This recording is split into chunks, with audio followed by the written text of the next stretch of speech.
Evening. Welcome back to Beyond the Lane, episode 29. Hope everybody's keeping well. Big up to everybody watching at home. Big up to everybody in the chat. Please get involved throughout the night with your comments. That would be great. We'll try and get through as many as possible. Now, let's welcome in the guests. Stel, how are you, man? Thanks for jumping on tonight. Yeah, as always, good to be on your show, my man. It's been a while. Thanks for having me on. Good to be here with you, Nige, the Kooky Meister, and first time with Soji. So yeah, let's rock and roll. Let's talk about Tottenham. I wonder what we'll talk about that we haven't said 2,000 times already. Let's repeat it again. Yeah, I know, man. It's painful. It's painful stuff. Soji, big up to you, man. How are you? Thanks for jumping on, making your debut on the show. Thank you for having me. Great to be here. Love the show. Yeah, it's a little bit of a touch of being a Tottenham fan these days. But listen, we all have blips in our lives. In reality, I guess we're going through that at this point in time. Kind of what you might call the eternal optimist, if you like. So, yeah, I mean, it's been tough, been a fun this day, but hey, we move, eh? Yeah, man, we'll get into it, man. Thank you for jumping on tonight. Appreciate it. And Mark, how are you?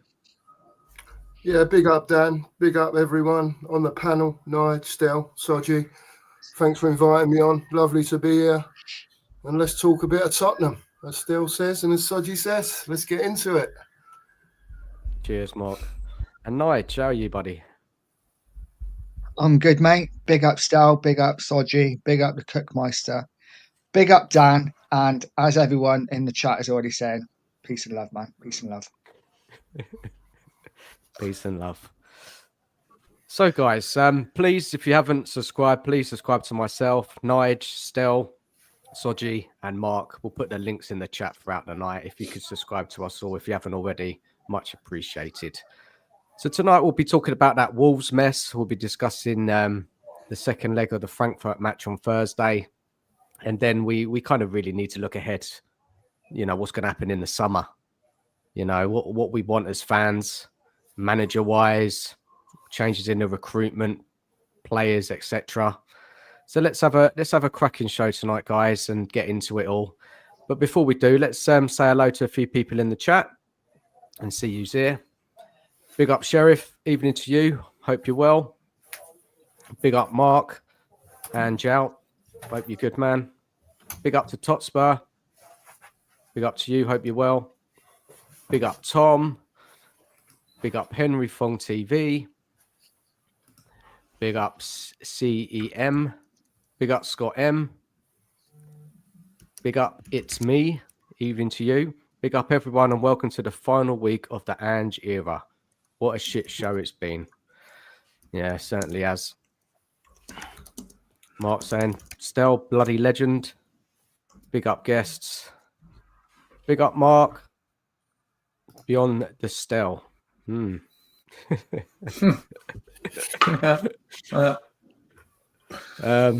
Big up, Lord Rodney Trotter.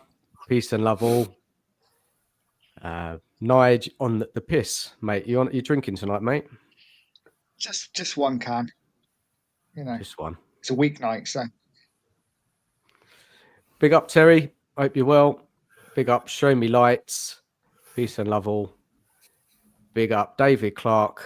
Big up, Fran. Any more here? Just double check before we get into it. I think that's it. Oh, a couple more. Big up, Toxic Headshot. Evening to you. Big up, Ben. Big up, Custard 123. Man, they keep coming. Big up, Spotlight Spurs. Right, and Perchy. One more. Big up Perchy as well. Right, let's crack on. Let's crack on. So, guys, let's start off with that Wolves mess. Let's have a look.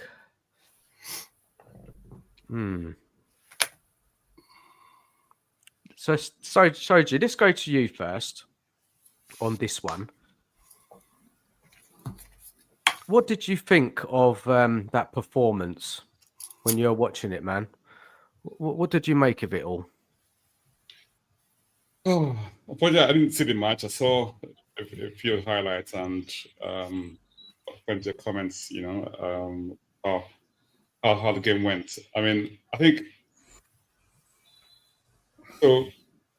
From a how do you put it perspective, I've got a friend who does food, like a partner on the show, and he's been saying, look, he thinks that the way our midfield is set up is almost like it's something not right there, and it's a variety of things. In the way we're set up, every time we lose balls in transition, we tend to just sort of almost like a route to goal. The errors just seem to be, how do I put it now? So many. I mean, I'm not sure if what the problem is in terms of player confidence, in terms of getting it right, in terms of how we sort of, at least in the last few games. Okay, against Frankfurt, I thought we were really good. I mean, in the last match, I mean, Frankfurt have been touted as the batter us and all that sort of thing going on in the mainstream press that we have the chance, and I didn't think they offered much apart from a striker, TK, I can't remember his name now, Cameroonian chap. But I mean, if we had won that match 3-4-1, I guess what's the word? It wouldn't have been what you might call what's what I'm looking for now? It wouldn't have flattered us as a result, but I mean, end up 1-1. I mean, we but going back to the Wolves match, I don't know how you can sort of those errors. I mean, from Vicario, from Bergville, and Bergville. I mean, I can't really blame the lad because I mean he's been one of the leading lights. A very, very tough season for us. And I mean, I always try to sort of look. It's tough being in the position we're in. I mean, it's unacceptable in terms of the outcomes we've had this season so far. But I just have this, call me an eternal optimist, if you want to call it that, right? But I'm not sure sacking ANGE be the answer to our problems, because if we look at it this way, I mean, it's almost like a rinse and repeat. We had Mourinho one season, got to Europe, next season is out. Had Conte one season, it takes us from 9th to Champions League. Next season is out. Now we have him. I mean, Ange is reasonably well in the first season, but this season has been abysmal as an understatement, right? However, of course, I mean that 1,001 reasons for us being where we are at this point in time, and I'm not sure pulling the plug. Even if we don't win, I mean, I'll probably be like a lone voice in this, even if we don't win on Thursday, right? I mean, everyone's saying you must get a sack, it's out the door. But if you go to every, you go to his past history, if you want to call it that, right? He always had a very poor first season, right? And the second season wins something, right? Whatever that is. In every club it's been, apart from Celtic. I mean, I didn't win Celtic. He didn't win anything in his first season. He obviously won something in the second season. And he's always had this, what you might call, bad long stretches in his first season, and then the second season he gets it right. Now, this has been. I'm not sure any team has gone through the kind of injury blip we've gone through. Maybe Newcastle last season. I mean, when they obviously struggled as well, when they had this huge injury thing, and they were like, who was injured against Wolves, Sophie? Again? Who was injured for Spurs when we played Wolves and got battered? Oh no, I'm not talking about Wolves per se. I mean, I think what if you look at the Wolves match, of course, like I said, I mean a lot of the things had to do with individual errors. I mean, I wouldn't call one moment of brilliance from Wolves as being what let that match let them. So when Bergvall holds on to the ball too long and gives away possession, and Bergvall quite often holds on to the ball too long, whose job is it to coach Bergvall to not hold on to the ball so long in key areas of the pitch and to release the ball? Whose job is it to coach him to do that? Because he still does it, even though he's been playing quite a lot of games. Who do we blame for not coaching Bergvall to release the ball? Okay, so when ultimately someone's got to also take the hit for that. I mean, at the end of the day, it boils down to the coach, if you like. I mean, that's where the box stops. But the coach, no matter how much coaching you have, I mean, you're not going to cut out. You're not going to coach individual errors out of people in some cases. And it's hard. Okay. So when a ball's played across our box and there's no one there to chase the runner, because the runner is Spence's player, but Spence is told to go up the pitch and invert, so he's got to run 80 yards back to mark the player that taps in the goal. Whose tactical fault of pushing the right back so high up without cover? Who do we blame for that? Like I said, I mean, you got to blame. The box starts at the coaches. But you want to keep the coach. That's the bit I'm confused with. Hold on a second. Let's get this right. You're going to find in every match how do goals get scored. 3 ways. One, moment of brilliance from the opposition. You messed up either in terms of tactic, or you make an error from your play, or a mix of both. That's essentially what happens in most matches. Or you're a bit unlucky, maybe it bounces off of your keeper, or goes up. That's how. So just focusing on the tactic part, then, why after 2 years has the tactic not fixed?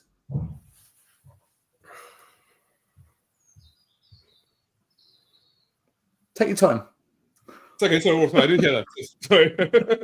No. Sorry. What did you say? Say that again. Sorry. You said one of the problems is the tactic. So after 2 years, when the tactic hasn't been fixed, who is that on? Yeah, but I'm not sure there's something about tactics not being fixed. I mean, you just said it's either individual error or tactic. Listen, I'm saying that goals get scored. I mean, you concede goals for a variety of reasons. Tactics is just one of them. It could be, I'm not saying that in this case that he lost the match. Out of the record-breaking 17 losses this season, how many would you say are down to the tactics? I haven't done a survey. I mean, honestly, listen. Without a doubt, this is being. Well, no, but you watch the games. You've got an idea. I mean, you watch the games. How many would you say are tactical? When we get caught high up on the pitch, one ball over the top, who do we blame? Do we blame the players for not being Usain Bolt and sprinting 100 miles an hour back? Or do we say, do you know what? Maybe we could just drop that defense a little bit deeper to stop that one ball splitting us open every single week, every single game. A bit like Frankfurt. Frankfurt's first goal. One ball over the top and they're in. I'm just asking questions. I'm not trying to call you out. I want to know what your answer is to these things, because I haven't been able to answer them myself other than to blame Ange. So if you've got a different outlook on this, I'd love to know. I think so. I mean, you find that every team obviously has the way they play, right? And you find some managers get the players playing the way they want them to play very, very quickly, right? And other managers take some time before they get it finally right. I mean, and obviously you might have tweaks and changes across the board to get them to play the way you want them to play. Well, it's been 2 years. It's been almost just over 700 days, almost 700 days. How much longer do you reckon do we need? Honestly, for me, this is a blip of a season. It doesn't represent what I'll call. So I think the way I would, if I was Daniel Levy, I would not listen to the crowd. I wouldn't listen to everybody, because everybody wants a change right now. He doesn't listen to us. He doesn't. So you're okay. There's a lot of noise going on now that it will be very, very, very difficult for him not to pull the plug, even if he didn't want to. Honestly. Sophie, Everton, they were in free fall, falling apart in a relegation battle.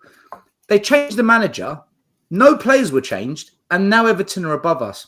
Wolverhampton Wanderers were in free fall, getting battered, getting torn to pieces. They changed the manager, no players were changed. They've won 4 in a row, and they just battered us.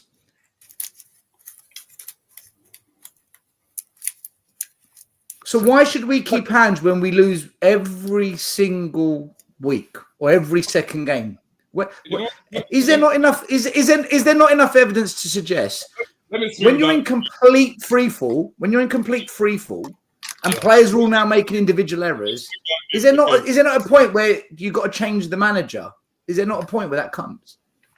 All right, so I think let me spin that a little bit different issue for I think, and look at it from a different perspective, right? I know many Spurs fans, right, who said to me in the past, if we finish 17th in the league and win a cup, I'll take that, right? That's not me. Yeah. A lot of people have said, right? I said, look, finish 17th in the league, and I said to them, look, be careful what you wish for, because no one's going to have the patience for you finish 17th in the league and win a cup. But guess what? But we didn't wish for this. We didn't wish for this. I didn't wish for this. So okay. So let's go with what you said. I'm going to go with what you said. If Spurs don't win the Europa, if we lose on Thursday night, then we're going to finish 17th and no trophy. Yeah. So should he not be sacked then? At least if we lose on Thursday, should he not be sacked? I don't think he should. And I'll tell you why. Why? Why though? I don't understand the logic. Let me finish, right? So my view is this, right? You have a blip of a season for a reason, and it's had this blip, and I know we've been playing injury, we've had tactical things, we've had all sorts of reasons for us being in the position we're in this season, right? But I think we have a chance for a reset at the beginning of next season, and I think it should see us through. Let's see. I mean, for me, there's no point in sacking him now, because we can't really do much better than what we're doing now. So it needs to have another preseason, right? One more window, right? And then let's start again. That's my view. How did the last 3 windows work for us? How did the last 3 windows he's been given? How did the £400 million he spent work for us so far? You want to give him another 150 million? I would actually. Do you know what? You're allowed your opinion, man. I personally don't understand the logic of it. He's been given more money than any other manager we've ever had, and he's got the worst results of the lot. We were told that he's going to play this entertaining football. The football's atrocious. People are saying, actually, we wish we kept Conte now. And he hasn't developed a single player to justify giving him more money to not develop even more players. What has he done to deserve? What progression, what forward momentum have you seen to say, do you know what? I can see something. Let's just give it a bit of time. What has he shown you to deserve that? Because clearly we disagree. But what has he shown you for you to say, just give him a pre-season, just give him another transfer window, So there's a lot of history behind teams who have kept their managers. How do I put it now? Who? Hold on. Let me. When Sir Alex got to Man United, right? It took him 3 seasons, and he nearly got the sack until Mark Robbins. Now, Sophie, do you know where Sir Alex Ferguson finished in his 2nd season for Manchester United? Do you know? Listen, the fact of the matter was that he didn't win in his 1st season. He didn't win in his 2nd Sophie, season. but do you know where he finished in his 2nd season at Man United? Where the finish is irrelevant in this case. What I'm saying No, it's not, because it's progression. He finished 2nd. Man United were the runners-up of the league in Sir Alex Ferguson's 2nd season. The year before, they finished 11th. That is massive progression. He put credit in the bank. He took them forward. Ange has taken us from 5th to 17th. You can't compare him to Sir Alex Ferguson. Sir Alex Ferguson with Aberdeen in a duopoly league, only Celtic and Rangers win the trophies in Scotland. He took over Aberdeen. They won everything, the league, the cup. He won a European trophy beating Bayern Munich and Real Madrid with Aberdeen. Sir Alex Ferguson joined Man United as a very, very highly proven manager against some of the best teams in world football. Ange's claim to fame is winning a Scottish league where there's only 2 teams in it and winning some Japanese trophy and some other trophy with some Australian team. How can we compare Sir Alex to Ange? How can we do that? Hold on. Had Sir Alex won in Premier League before that? He won in Scotland. Okay, he won the European Cup, fine, but he won in Scotland. He was playing in It's Scottish not League. fine. He beat Bayern Munich and Real Madrid. It's not fine. That is amazing. That is phenomenal. They're the 2 biggest clubs in world football. He beat them both with Aberdeen. That's like saying Crystal Palace go and win the Champions League. Do you know what that means? It's insane. He did it, though. He did it. As a manager, he did it. That's why Man United hired him, because he was arguably an elite manager in the making. So when fans say things like, there's moments in history where when you give a manager time, it works. Those managers had pedigree. Ange doesn't have pedigree. That's the difference. That's why we're 17th, because he doesn't know what to do when the chips, when the going gets tough. He doesn't know what to do. So Alex did. He knew what to do.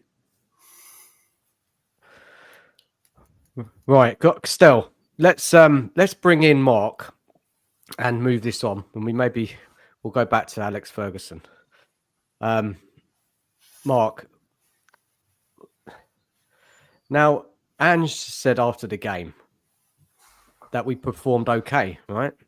He said we performed okay. I mean, I don't know what game he was watching. I mean, we are getting worse and worse the more the season goes on. What's going on, Mark? What's the matter with this team, in your opinion, mate?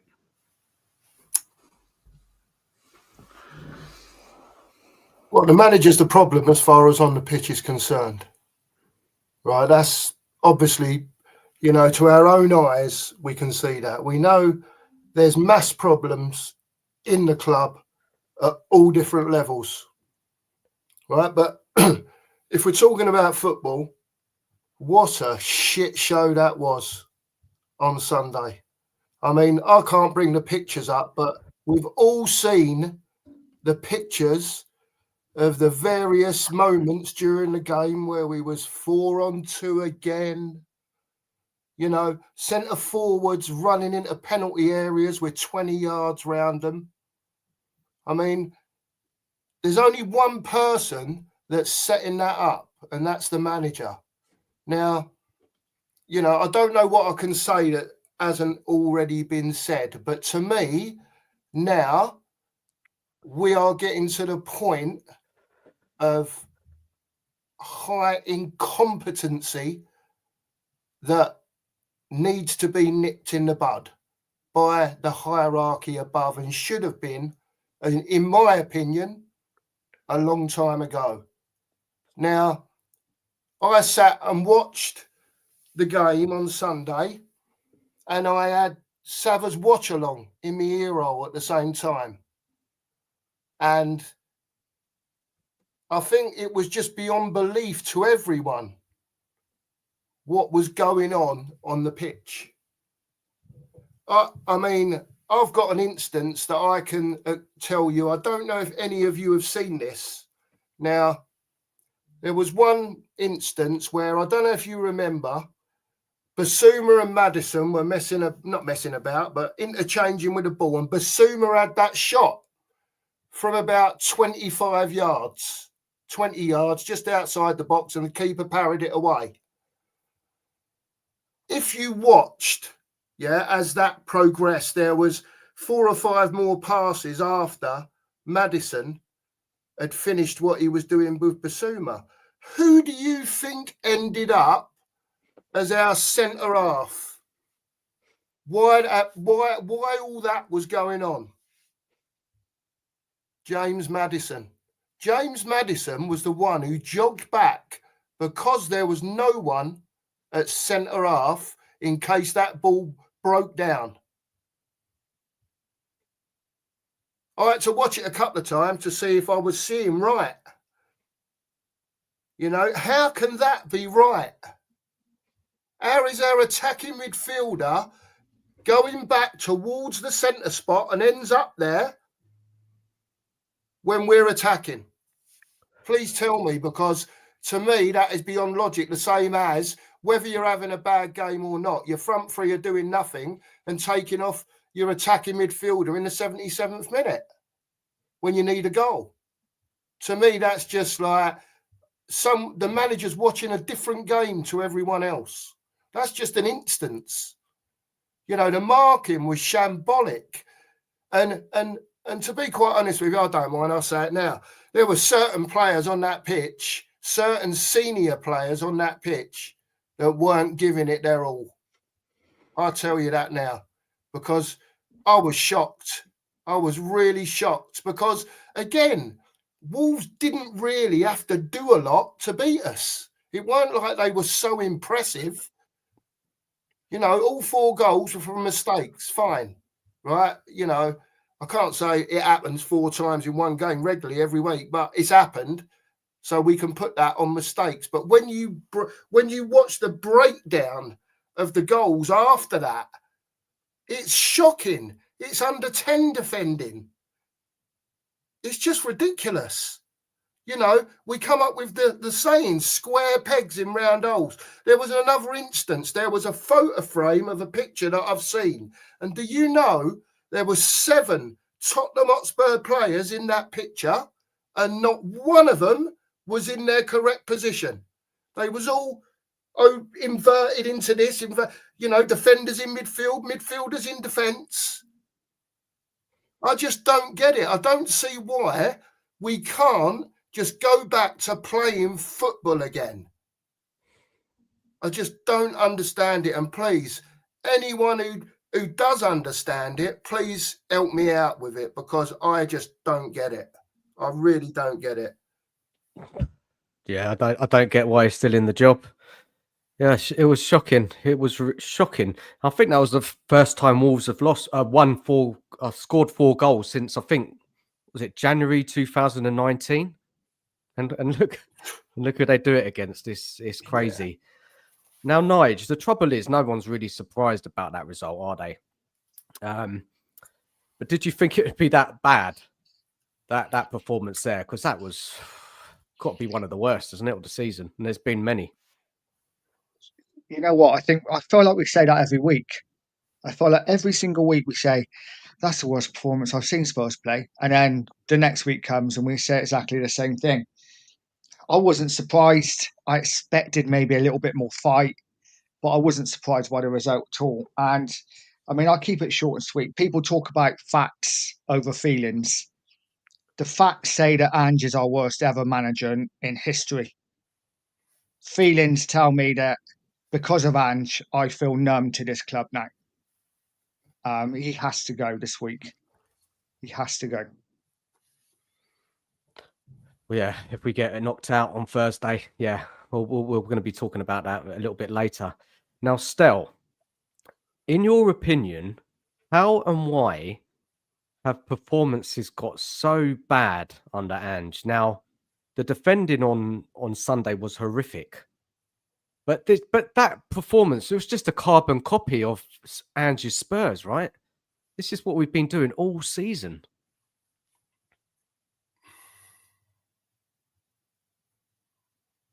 Still, I think you're on mute. Sorry, mate. Because he's an average manager, he's not dynamic enough, and he's not capable of adapting enough. He's tried adapting a bit. He's tried being dynamic, but I don't think he's comfortable doing it. I think he does it more because he feels forced to, rather than actually doing it because he really wants to. And it doesn't work because he's not of that nature. And he's exposed. We've been found out. Teams know how to play against Spurs. How many times do we lose a game and then managers and players come out and say, yeah, we knew what to do when we played Spurs today. We've seen how they play. You've heard it too many times. That's a bad indictment on our manager. And look, it's multi-layers, mate. It's multi-layers.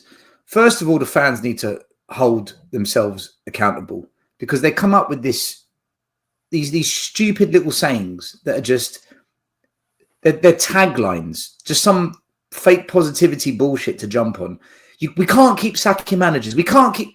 You can if you've backed the wrong horse. You should have said that when Conte was here. If fans said that when Conte was here, I'd get it because he's proven. If they said that before Mourinho got sacked before a cup final against Pep, and at the time Mourinho was the only manager, I believe, that had beaten Pep in a cup final, that would have made sense. But they say it for the wrong manager. So rather than saying we can't keep sacking managers and, you know, fight for keeping Poch or fight for keeping Conte, they do it now when we've got the worst manager of the lot. Now they want to back the manager. So the fans have got to take a long, hard look at themselves on this one as well, because they're the ones that peddled all this. ANGE ball's the best. If we sign Tell, he fixes our problems. Odebert suits the system. Solanke's pressing game will be a game changer. Absolute bollocks. The whole thing was insane. So fans need to take a look at themselves for that fake positive energy that they pushed out there, and they just weren't realistic. Then you've got to look at ANGE himself. He says one thing, he does the other. He tells fans, just feel how you want. And then when we show him how we feel, oh, I've got a problem with the fans. Well, you told us to show you how we feel. We feel that this is shit. What do you want us to do? Then he's blaming parents for not being at games, and kids are filming him, and someone's got to coach these kids. Someone's got to teach them in life. Mate, stop trying to be everyone's dad and coach the players. They need coaching, right? Then you got the coaches. They're not good enough. Mason, Jedinak. You know, who are these people? Like, what have they done? And you've got the owners who just haven't got a clue what they're doing. They jump on the latest fashionable trending bullshit just to try and make fans feel happy. They suck everyone in, you know. We've got our Tottenham back and everyone clapped. Have we fuck? Have we fuck? So the whole thing stinks, Dan. The board of directors need to go. The owners need to sell up. Lange is an absolute shadow of what Paratici was. Shadow of the man. An abomination of a recruitment officer. He needs to go. The coaches need to go. The manager needs to go. He's lost the fans. He's lost the players. The whole thing needs a reset. I agree with Sophie where he says changing the manager isn't going to fix it. It will fix it to a point, but then we will be back here because we're still stuck with these owners because they're not going to change. So he's got a point there, but Andrew's made it worse. And keeping him will get us relegated, in my view. We're lucky there's 3 worse teams than us. So we are where we are because, as I said 1 year ago when we signed Timo Werner for the second time, I'm so glad that video is on the internet. I predicted this would happen. I said at some point, whether it's 3 months into the season, 6 months towards the end, the wheels will come flying off and everyone will realize that this project is dead. There was never a plan. And by signing Timo Werner for a second time, that was all the evidence you needed. That was the confirmation that nothing's changed. We're going to go down the same stupid path we always do. The only thing I feel a little bit sorry for Ange on is that I genuinely believe he wants what's best for Tottenham and he genuinely wants us to be winners and he wants the culture to change. I do believe he wants that, but unfortunately, he's not the man to do it. His heart is in the right place, but his brain he's out of his depth, man. He's got the heart, but he hasn't got it up there for the level we need for the pressure that is Spurs. And he's kind of paid the price of 25 years of this building up. This day was going to come at some point. It should have happened when Poch got sacked. It should have 100% happened when Mourinho got sacked before a cup final. But fans procrastinated, they delayed, they allowed it to carry on. Anyone who was leaving out was toxic and negative. Yeah, okay, sure. Now look.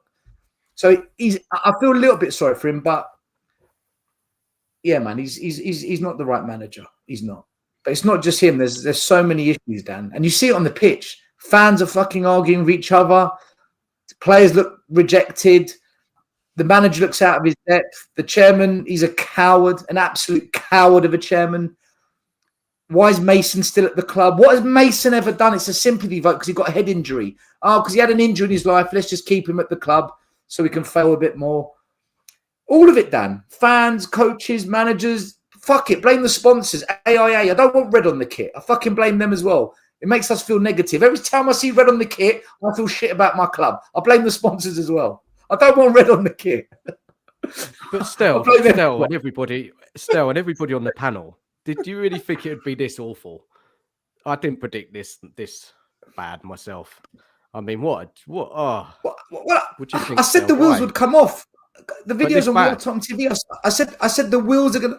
Not this bad, no. Not this bad, no. No. I didn't think it would be look. If Ipswich, Southampton, and who's the other team down there? Southampton, Ipswich, and one other team. Can't remember. Leicester, right? If they weren't as atrocious as they've been, 100% we're getting relegated this year. We will finish 17th this year, in my opinion. We will finish 17th. I predicted anywhere between 10th and 8th. That's what I said to start the season. I said 10th and 6th, something like that. I don't think any of us said, 17th. Yeah, we'll just avoid the drop. It's pretty bad. Look, what game we winning out of that lot? I can't see us winning any of them. If we lose to Frankfurt on Thursday night, okay, if we lose to Frankfurt on Thursday night, I don't see us winning another game this season because the players have got nothing to play for. They don't need to prove themselves so that they are in the starting team for the semi-final of the Europa Cup. They won't be fighting for places in that semi-final because they're all going to want to be playing in that game. But if you're out of the competition, they don't have to prove anything. They don't have to fight to survive because we're not getting relegated. They don't have to fight for Europe because it's almost mathematically impossible to get into Europe. They have got nothing to play for. Nothing. So you're going to see performances get even worse. The manager will be completely, I'm not going to say out of ideas, but he'll be so demoralized within. He'll be broken. So you're going to have a broken manager. The coaches will be like, shit, what can we do? The players will have nothing to play for. Zero. There's nothing to prove. It's just going to get worse. If we lose to Frankfurt, it will get, mate, it's going to be ugly. It's going to get very ugly. And you can see it. The protests are going to ramp up. It's going to get toxic in the stadium. Levy's going to be under ridiculous pressure again. The whole thing's going to be horrible, man. It's going to be just crap supporting this club. That's what's going to happen if we go out. And there's a good chance we probably do go out. I know we're going to talk about it, but if we beat Frankfurt, we might win some league games because they're going to be wanting to be in that starting 11 for the semi-final. They're going to want to prove themselves. So you never know. If we lose, we're not winning another game this season. I actually slightly disagree. Only if we do lose and Ange gets sacked, I think there's a chance we might have a little bounce and maybe win a couple of games. But I certainly don't see us winning many. But it all depends I agree with you. Gets sacked or not. Nige, 100% I agree because they're going to want to prove themselves to the new manager. I was basing it on if Ange stays. I've got a funny feeling they're going to keep Ange to the end of the season no matter what happens. Well, Mark, what's your thoughts on those fixtures? I just can't see us winning any of them, to be honest. Even if we were out, we go through or we get knocked out. Look at those teams. Maybe West Ham because they're terrible as well, but we ain't got a great record at their stadium, have we, really? Everything's a struggle, mate. What do you think? Yeah, it's just, I think Stell's hit the nail on the head, really, and Nige to a degree. You can't see us winning another game if we go out Thursday, unless he's outed and they get another manager in, and that manager bounce. But, I said it, and I hope I'm wrong. I've got this horrible feeling they're going to keep him even longer. I think he's going to get the start of next season at least. And I so hope I'm wrong, Stell, all of you. I really do. But I've just got this feeling because if he's kept him this long, right, and if he's risking Europa League with this manager, Levy mustn't give a toss, mate. He can't give a toss because surely after 18 months, he's in the stand watching it every game.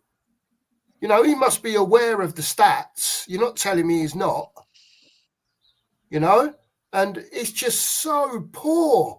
It's so poor. I mean, I don't know, Dale. I don't know what. So I just can't. Again, I can't see us winning a game on the way we've been performing, especially over the last few weeks. I'm not even sure, like I said, that there's a lot of, or some of the senior players I don't think are even playing for him, mate, to be honest with you. That's how it looks to me, but I could be totally wrong. It's just my view and opinion. No, you're not wrong, mate. We're shocking. You're not wrong at all. Now, anybody want to say anything more about that Wolves game before we move on? Because it was just, what more can we say? We've said it all. We've heard it all. We've all Dan, discussed it. do you know, there is one thing I do want to say. Certain players have got way too much stick, because I'll give an example. The first goal, Vicario. Okay, cool. But when you slow it down and watch it again, let's start with the initial problem. Why is Pape Sarr giving away a free kick in a dangerous place in the first minute of the game?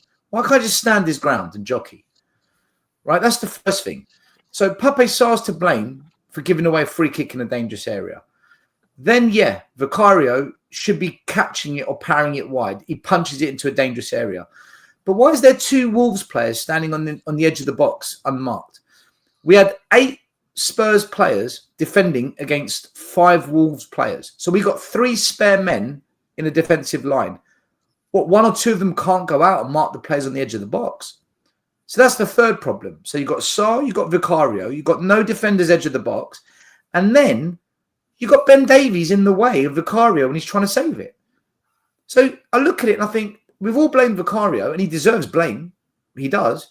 But why is Pape Sarr not being called out? Why aren't the centre-backs for pushing out not being called out? Why is Ben Davies in the fucking way of Vicario? And you know what? If you look at all the goals from the moment the problem began, I think every goal you could blame 3 or 4 players. Different ones as well. I know Bergvall lost the ball. He lost the ball. But Ben Davies misses his slide challenge. He missed his slide tackle as well. He needs to be called out. Where's the wing backs to recover? They're out of shape. They're out of position. It's all really over the frustrating. pitch now, isn't it? It's everywhere. All over the pitch. Yeah, it's finished. It's finished. All the players, they're not themselves. It's what Cookie Master said at the start, right? You could take a screenshot of Spurs when a team's attacking us, and you can count 6 or 7 players out of position. The number 10 Madison's playing as the 6, the wing back's playing as the 10, the centre back's playing out wide, the other centre back's a wing back, the number 8's tucked into the centre back. Solanke, I don't know where he is. I don't know what he does. I mean, if you want to get into him, we can. I don't know what he brings to the team. But you just look at it and you think, does anyone actually play in their position and sticks to it and gets to just play how they need to be playing? But and guys, look, I know we can call out the players, but look, particularly on that day against Wolves, Solanke's a problem again for me. He's all over the place. He's running all over the place. Why isn't he just sticking in the box to try and get on the end of something? I can't even answer it. No, he's been doing it all season. He's all over the pitch. You look at his heat maps, most games. He needs to be in the box, but this is an instruction where the ANGE should be calling this out and saying, Solanke, stay in the box. Yeah, get on the end of something. But he's running all over the place, and he's just so ineffective. People say he doesn't get service, right? People say he doesn't get service. Well, how did Richarlison score a goal? How did Tell score a goal? How did they get on the end of the ball? Exactly. How does Brennan Johnson get all the tap-ins he scores? It's almost as if everyone that scores for Spurs gets service, but Solanke doesn't. I agree with you. His positioning is dog shit. But is that under instruction, do you think, Tell? As in, like, you know what Dan was saying about, like, he's coming deeper, he's running around like a lunatic. Now, surely your centre forward is, especially someone of Solanke's presence, he's quite a big lad. You know, we need someone in the box to be putting chances away. Now, we know when it comes from the other side, we've got Mr. BJ running in to tuck him in. Fine. But why is he not playing as a centre forward? Why is he trying to, you know, it's almost like he's trying to be Harry Kane-esque, dropping off, doing this, doing that, doing the other. Why can he not just be that centre forward still? Why is he doing what he's doing? he's never been that centre forward in all his life. He's only ever scored more than double digits once at Brighton, at Bournemouth. Sorry, look, I went and looked at his career. He played for England under 16s, 18s, 21s. He played for Chelsea, Liverpool, Bournemouth. He played for a team, I think he was in Austria, and he's at Spurs.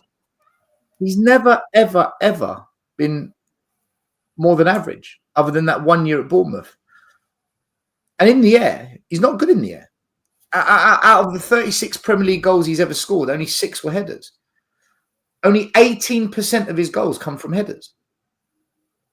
So when people say get balls in the box, get what for? Listen, he's a hard-working average striker. That's what he is. He's a hard-working average striker, and we've dropped 60 million quid on him because his wages are cheap. And you know what? You can't get wages back. Once you pay them, you can't get the wages back.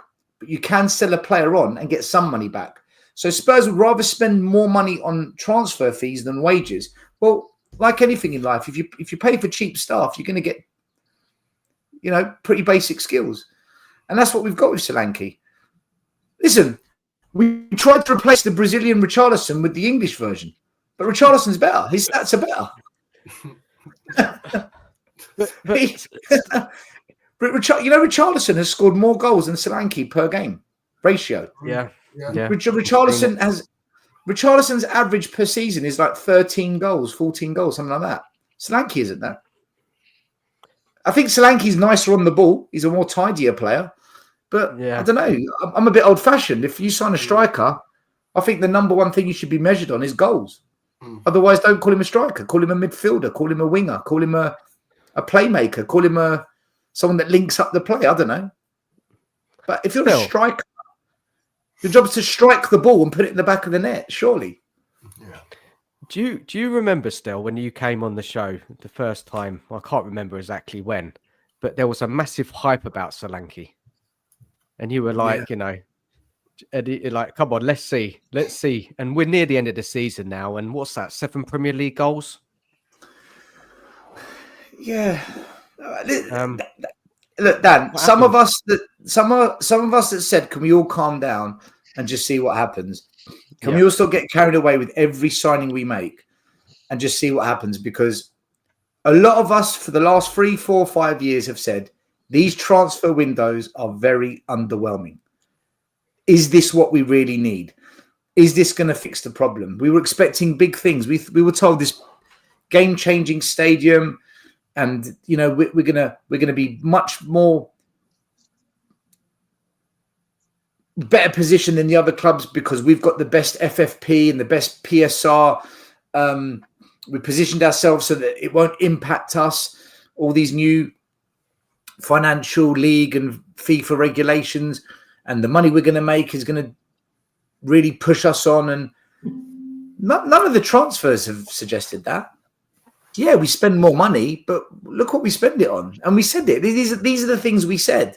I've never once made a video of a new player saying, this is what this player is going to bring to us. I've always said, can we wait and see what happens? The only player I said I'm really happy we got, I'm really, really happy we signed him, was Basuma. Okay. I'm happy to hold my hands and say, you know what? I got that one wrong. I can admit I got that wrong. I really thought we were going to have a player there. But I'm still not convinced he's had a proper manager at Spurs because that works for him. Because at Brighton, he had Caicedo and then he had the other number 6 before Caicedo came. He always had a 6 behind him and he played more as an 8. Whereas at Spurs, he plays in a deeper role that doesn't suit him. So I don't think we've really got the best out of him. But he hasn't developed either. As an individual player, he hasn't matured. So... But all the other players we've signed, I've always said, let's just wait and see what happens. And so far, no one's really blown me away. I mean, some players have improved, like Bergvall. Yeah, he's got better. There's no doubt. Spencer's really shone this year. But none of them blow me away. I don't look at any Spurs player and say, what a player. Whereas I used to say that. I used to say that with some of the players Redknapp had, some of the players that Martin Joel used to have, a lot of the players Poch had, even Even when Mourinho and Conte were here, we said, fucking hell, Kane and Son, they're the dogs bogs. What an elite partnership we've got. Absolutely mustard. Now, there's not one player at Spurs I look at and I say, yeah. And even when we were shit in the 90s, there was players we said, fucking hell, he's good though, isn't it? Luckily, we got that one really good player there. There was a Sheringham, there was a Klinsmann, there was a Gaza. Now we got what we got. And we said this. This is exactly what we said. We said this, and we were told it's not about talent, it's not about players, it's about systems. It's about the system. They suit the system. Solanke's pressing game, Odebert's crosses, Timo's a good dribbler. All this, it suits the system. Absolute bollocks. It was an absolute con. And we sat there and we said this, exactly what we said. And all I ever heard from fans on my channel was, you just wait and see when Ange wins the double. You wait and see when we lift the cup. I can't wait for it. I will be here. I will remind you, Stelios. We will be here when Ange proves you wrong. They've all disappeared. They've all disappeared. None of them. Where are they? Where are those people? Poison, toxic. I got called every name under the sun. Ange is going to prove me wrong. And I said, we haven't got the players to prove me wrong. The system isn't all that. Anyway, look, Dan. It's all right. I was going to go. We said this stuff a long time ago, and unfortunately, that's exactly how it's panned out. And as a Spurs fan, do you know what upsets me the most about being a Spurs fan right now? It's not even that we're shit, and it's not even that we're going nowhere and we're rudderless and Levy doesn't give a damn. It's the fact that the fucking Gooners, who are friends of mine, they don't even cuss me anymore. They genuinely feel sorry for me. They say to me, you know what? I can't even pick on you anymore, Stel. How do you do it? How the fuck do you support them? Mate, they want to cry for me. Mate, that hurts me more than anything else, that they pity me. They pity me. It's awful, man. It's tragic. It's such a tragedy. Oh, mate, honestly, let me Sorry, come man. in now. A rant was coming at no. some point tonight. It was coming at some point. It was, because I did a video yesterday of just how like dejected I am at the moment. This season is the worst I can remember. Consistently bad. It is so bad. It is this season, man. It is, and it's just, you can't even celebrate a goal. You just know that any game we're going to lose. I mean, what sort of feeling is this as a fan? It's not acceptable. It's not acceptable to just completely. If I gave you a Spurs shirt, Dan, if I gave you a Spurs shirt tomorrow, I went to the club shop, spent £100 however much he's ripping everyone off for, and I bought you a Spurs jersey, and I said, Dan, you get this for free on one condition. You've got to pick a current player that we've got to put on the back of the shirt. Who are you picking? Who are you really picking to put on the back of your shirt and walk down the high street? Yeah. Waddle, Hoddle, Gaza, Moussa Dembele, Kane. Who are you putting on your shirt right now? Johnson again, ole, ole. I mean, Mark, let's bring you in, Mark. Evening to you, Sheriff. Thanks for coming on. I've got a question for you. So who's disappointed you the most? Who's disappointed you the most, Mark, this season, player-wise? It could be a new signing. It could be an existing player. Who's really let you down this season and you just thought? And also, when you answer that question, how much is that down to Ange, in your opinion? No, see, yeah. When you first said it, I don't think there's not really anybody that's let me down. It's just that they're all played out of bloody position. They're not giving their best. Look what a player Basuma was when he was at Brighton. When he had the right players around him and he was allowed to do his stuff. He's terrible now. Now he's with us. And to me, that is because he's not being coached right. I've told you, I've said it on mine and Cookie's channels. I've said it on every channel I get invited on. Johnson and Son are not wingers. They never have been. Son was never a winger. Johnson was never a winger at Forest. They were inside forwards. They were like, when Son was in his pomp with Kane, he was never a winger. He was the one with the pace that ran on the flick-ons. All right, Harry developed his game and fed him through it and that. But that is why Kane and Son have got the highest assist rate in the league. You know, he was never a winger. Ever. And nor was Johnson at Forest. You go back and watch him, he was never a winger. So Mark, who's been the most disappointing player? Just to go back. Well, they all bloody have. But that is only because of the way their coach played. They're all played out of bloody position. There's not one of them that the manager says, right, you know, I'll play you to your strengths. Not one. And to me, I've been saying it for ages now. It's the manager. This manager, right now I'm mid-50s. I don't mind saying my age. I'm mid-50s. Right, this manager is the worst I've ever seen. And I saw us get bloody relegated. You know what I'm saying? Yeah. So you know, 1976, 7, whenever it was, I saw us get bloody relegated. Right, it was Keith Birkinshaw that we got relegated with, but he was only picking up the mess that Terry O'Neill left us in. You know, so it was inevitable at one stage we were going down, and it's just unfortunate on the General's record that it was him that took us down. But we came straight back up. We made a couple of, you know, half sensible signings, Ozzy and Ricky. 3 years later, after coming up, we won the bloody FA Cup. 2 years running, I might add. 2 years running. I saw that. I can remember it. This is the first time in my life, and I'm not bothered about watching us. I'm not bothered anymore. Even if we score, it's like, oh, well, we'll concede 2 in a minute.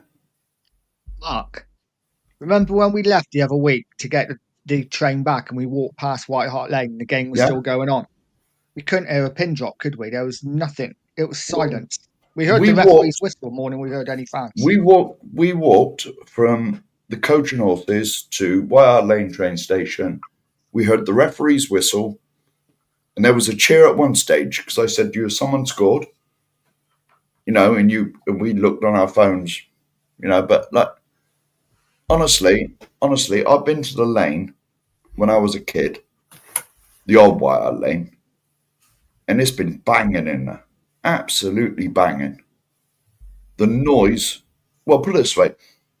The old stadium, roughly, don't shoot me down, had 50% capacity of the new ground. Maybe 55, 60, but 50%'s near enough. They used to make twice the noise that the new ground makes. Twice the noise. I stood on the shelf back in the day, and if the players weren't doing very well, Jesus, they knew about it. Jesus, they knew about it. You know? Oh, yeah. Oh, Christ, yeah. I stood on the shelf. Mark, do you know what it is, right? And my friend, do you guys know Cheyenne? Do you guys know Shy? I met him still at the mill. Okay, so when I first started Tottenham away with Brian, it was also Cheyenne. I remember. So Shy's a fantastic coach. Like, he wins everywhere he coaches. He got me into coaching. He coached me. And he's got a real brain on him. His dad is outstanding when it comes to coaching and management. That's where he gets it from. Anyway, I digress. Cheyenne was saying to me the other day, because he's good at making these really good points. It's a shame he's still not on YouTube. He'd be fantastic for it. He said to me, the worst thing about Spurs right now is the fans are just numb. They don't care. They don't care if we win, lose. They don't even cheer goals because what's the point? When the fans don't care, what have you got left? Because without fans, you don't have a club. So if the fans don't care, yeah, you might have a club that you can touch. Like, I'm touching the stadium, I'm touching the seats. But if the fans don't care, you don't have a club anymore. And that's where we're at. That's why you don't hear anything. That's what Bill Nick said. There's nothing left. I believe that's what Bill Nick said, Stowe. Bill Nick said that. Without the fans, we're nothing. So why aren't more people protesting then? Because they're why nothing. Aren't more I don't know. Because I don't understand it, because how many was there at the last one? How many people? 2,000 possibly. Yeah, but there's obviously too many fans, Dan, that are happy with what they're seeing. This is what I don't understand. They're not singing in the ground, so then why are they not singing outside in the protests, getting involved? I don't know, mate. You know, at the protest the other week, I don't know. There were so many people on the pavement that were filming us. They were filming us protesting. So, they've all got Spurs shirts on and they're all, whatever they're doing, going in to watch the game. So they obviously haven't got any grievance about it, because they was quite happily standing on the sidewalk filming everyone with their banners when we were standing outside the ground. I don't understand it. Mark, you can't say it on here. What did you say to me when we were walking down the high road? I can't say that on here, mate. What the beep, beep, beep, beep, are these beep, beep, beep, beep, beep? Yeah, I did. Standing there filming rather than joining. Yeah, I did. Look, man, the problem you've got is I don't want to say cowards, because that's a bit harsh. There are some cowards, right? There are some YouTubers that talk about Levy, Enoch, but yet they won't come to a protest, but they'll come and film it for their channel, right? Not going to mention names. You can guess what I'm talking about. But there's a lot of fans that know this is wrong. They know there's a problem, but there's something holding them back from taking action. And the only thing I could think of is that they're scared of being on TV. They're scared of being on social media. They don't want to be associated with it because they're worried what people will think of them. But here's the thing. If you love your club, if you genuinely love the club and you want to see it back to where it once was, which was a team that did compete, that were the kings of the cup, that were, a team that won a trophy every 5 years or 2 every 10. That's what we were. If you want at least that, you got to fight for it, because otherwise you're waving the white flag. You've surrendered the club. And once we're gone, the next generation, they won't have anything about them to put up the fight. They won't have it in them, because they've been conditioned to believe that Spurs is a club that doesn't win trophies. They've been conditioned to believe that Spurs is, just be grateful for what you've got. Look at the stadium, look at the financials, that's success. They're being programmed that way. Once we're gone, they won't know that there's actually history behind the club. They won't know that we were actually a great footballing team. They will all be gone. So I don't understand these fans, why they accept it, why they do it, other than it must be fear. It must be that they're scared. They're scared to, they're scared of being associated with it. Maybe their friends will look down at them. Maybe their friends will say, "Oh my God, you went to the protest." Oh, it's a bit strange, isn't it? Maybe they're under pressure. They're socially weak. Is that fair? Is that a bit unfair? Something's not right, because there's no way. Because you go in the stadium, everyone's happy to boo when we're losing. Everyone's happy to chant, "We want Levy out." But where are you when it comes to the protest? Where are those same people? Or maybe they haven't got time in their lives. Maybe, do you know what? I love Spurs, but it's not a big enough part of my life to want to do something about it. It is what it is. It's just something I do just to pass the time when I'm not at work. Whereas for other people, football's quite a big part of their life. It takes up a lot of their time. It's a hobby. It's what they do with a lot of their spare time. They YouTube, they podcast, they listen to podcasts, they go home, they go away. They're up to date with all the latest information. And, this pundit said that. And did you see what Ali Gold said? And Fabrizio Romano said. There's some people that are bang on it. Maybe the modern day Spurs fan isn't quite like that. Just maybe they're just not that type of fan anymore, which is sad if true. Because then we are fucked. We are absolutely fucked, because we won't have the numbers to fall. The new stadium doesn't help either for me. Yes, it's massive. Yes, it's beautiful to look at. Yes, it brings in a shed load of money. But with the old stadium, White Hart Lane, if you were going to the football, you were going to the football. Now, for a lot of people, it's just a day out. Let's go look at the stadium. Let's take lots of pictures. The couple of times I've been this season, you know, behind people that, like you say, quite happy to boo, but actually after the game, they're like, let's just go downstairs and get drunk. You know, instead of let's go out of the stadium, they're quite happy to go downstairs and spend more money at the Levy Bowl. Whereas before, it was first and foremost, it was a football stadium. Now it's an entertainment venue. Spurs are just secondary, really. Look, you've got Chris Cowlin, yeah? How many followers has he got? 100,000, 160,000? Massive following, massive.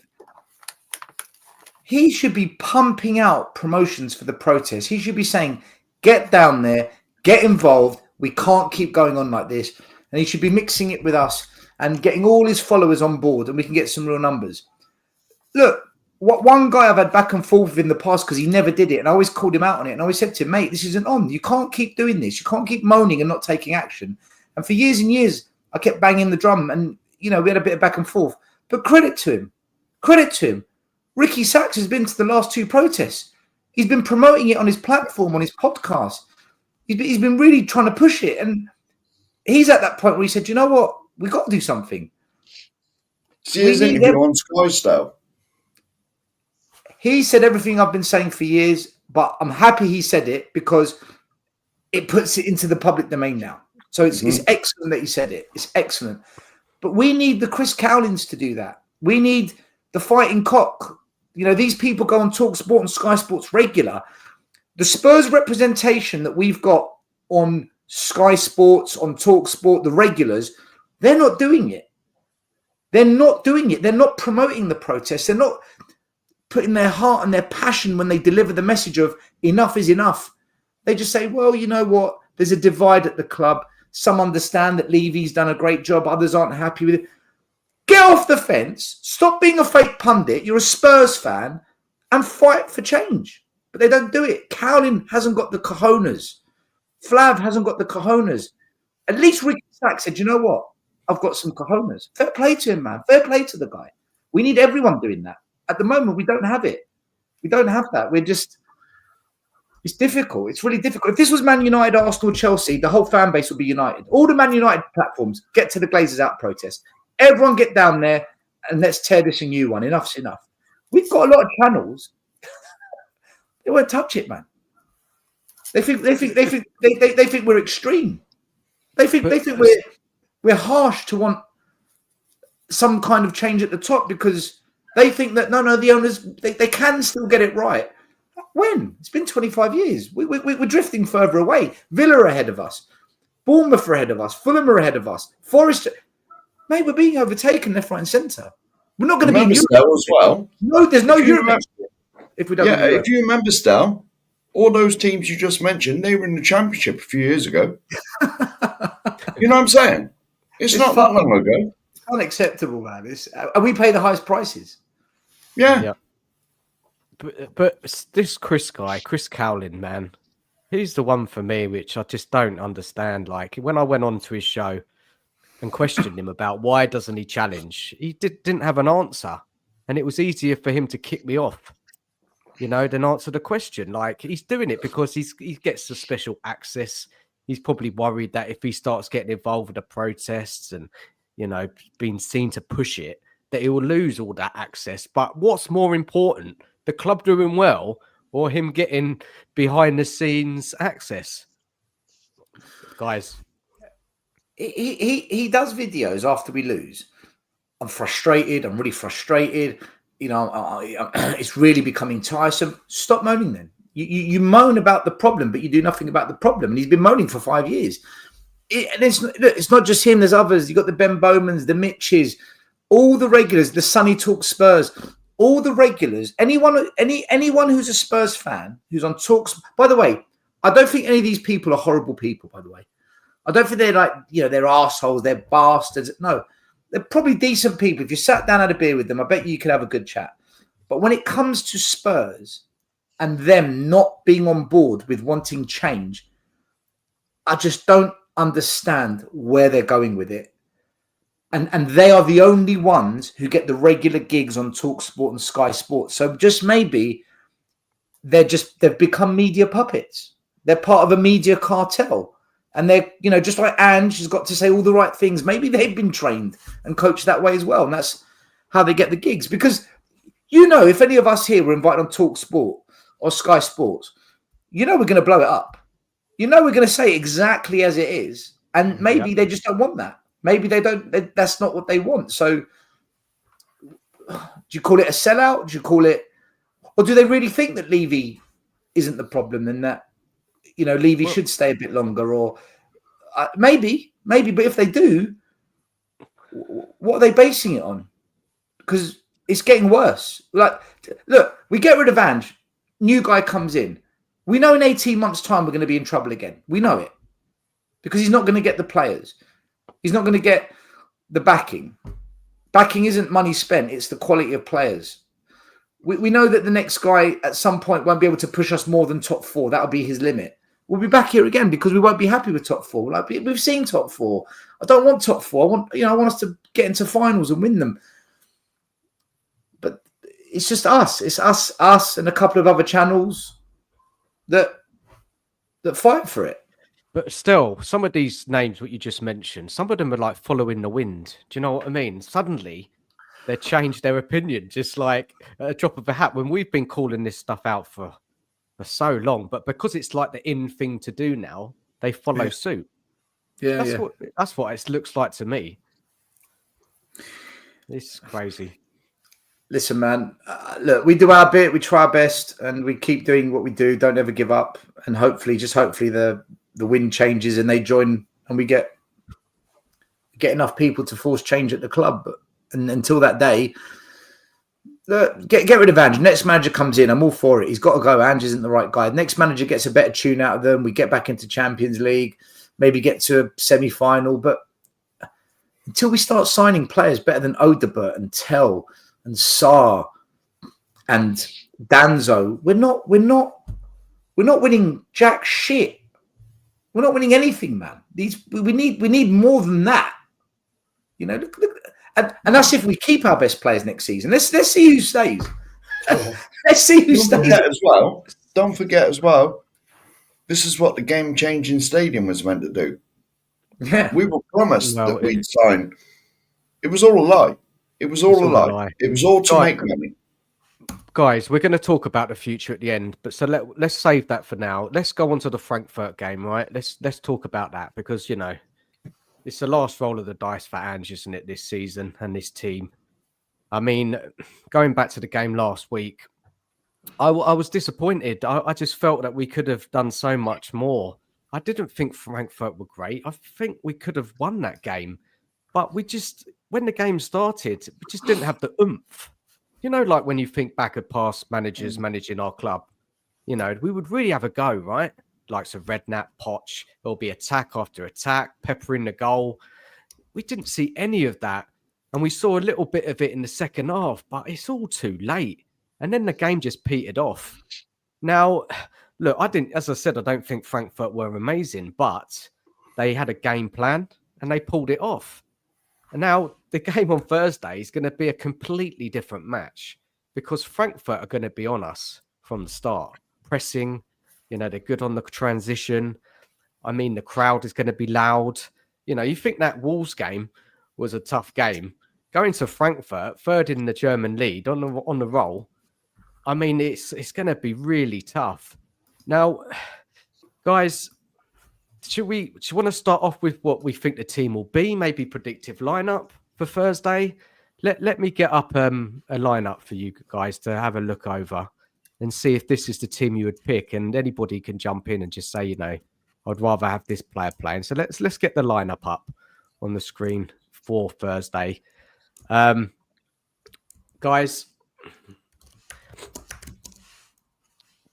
do you think this is going to be it? Nige, start with you, buddy. Yeah, I can't look a lot past that. I'm taking it as Sonny injured. I don't know whether Odebert's injured. Apparently he might be out. But I think it's going to be not far off that team. Maybe the left-hand side is the one place I'd look that could be slightly different. But yeah, that's probably the side I'd go for. Maybe Spence in place of Udogi. But yeah, it's not far off. It's not far off the team. I mean, it's a pretty simple team to pick, really, isn't it? If we're going for our best 11, give or take 1 or 2 places. Mark, Cookmeister, any thoughts on that lineup? Would you play that team, or would you? Well, I do think you want a bit Kulu more will security in the middle? Well, I think Kulu will probably play as long as he's come out of his 20 minutes odd that he had the other night. Spence again. Is Spence going to play? I doubt it because he played on Sunday, so I would imagine it will be that back four that you've got there. Yeah, and the same as Nige, really. If Son's fit, he's probably play Son there. That's about it, really, isn't it?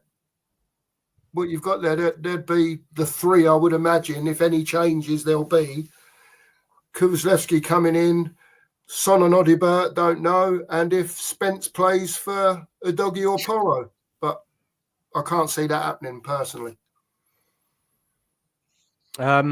Guys, I think Son will probably start. He's the captain. He's going to be playing, isn't he, if he's fit?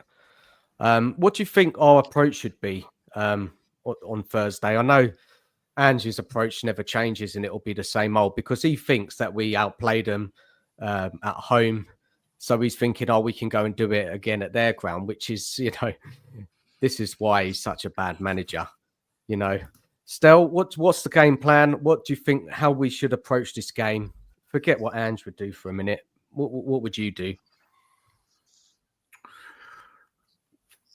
Well, first of all, I'd start Spence. He's the best attacking fullback in the club in form. If he doesn't start Spence, he's an idiot because they'll target Porro again, like they did for the first goal. And I don't think I'd start Kulu because he's not 100% match fit.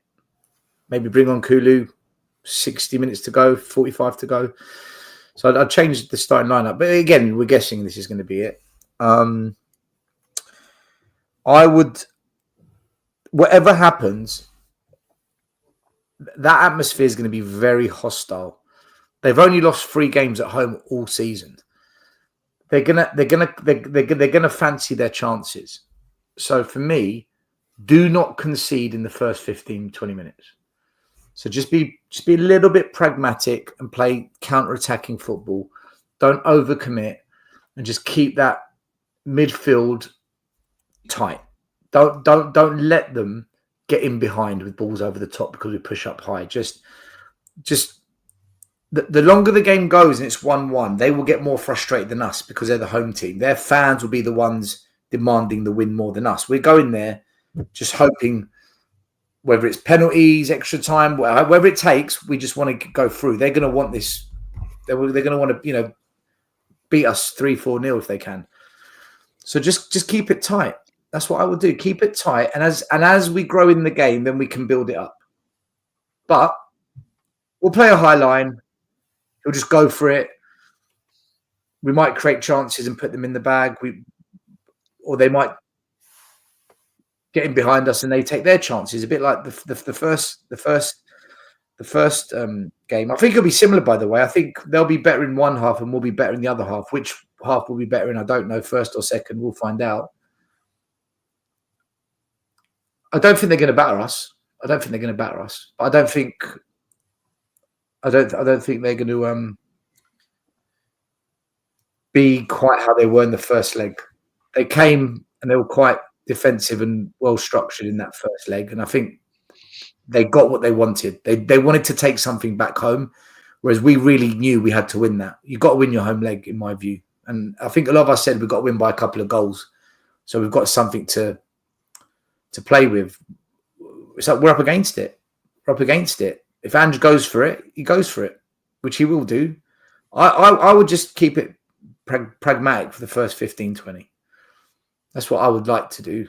I don't think we will do it because Ange doesn't do that. I could just envision that we go down a couple of goals early. I just think they'll just overwhelm us. Look at the mistakes the other day against Wolves. I mean, it doesn't give us much kind of hope, does it? Or the way we're playing lately.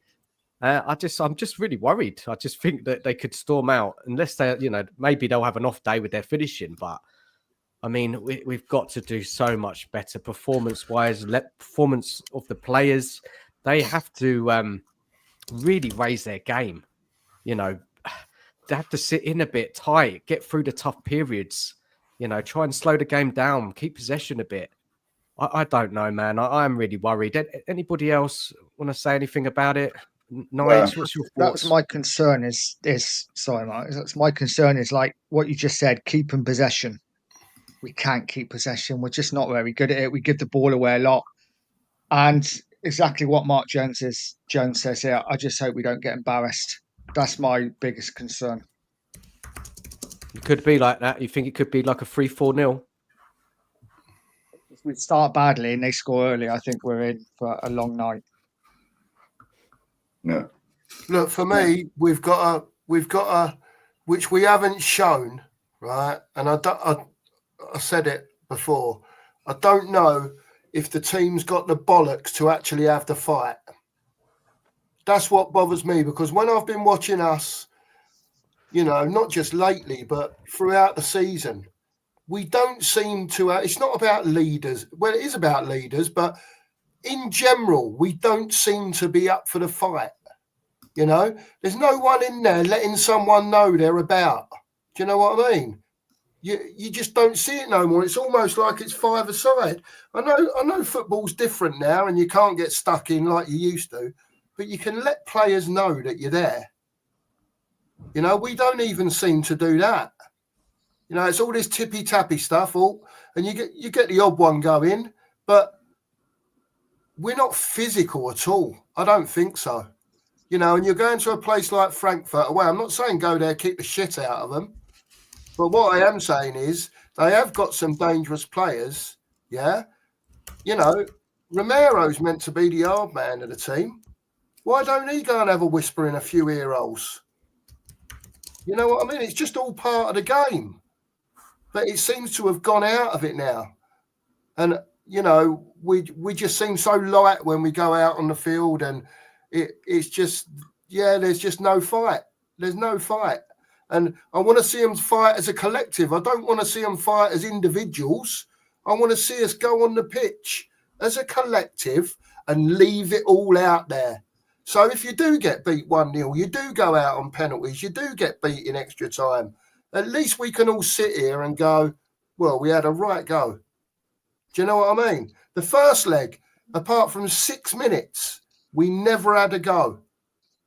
We never had a right go at them. The Alamo should have been going in.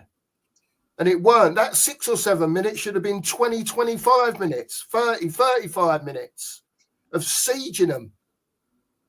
But it wasn't there. So I just fear that we walk out into that ground. You heard the row that 9,000 Frankfurt fans made for 93 minutes the other night, right?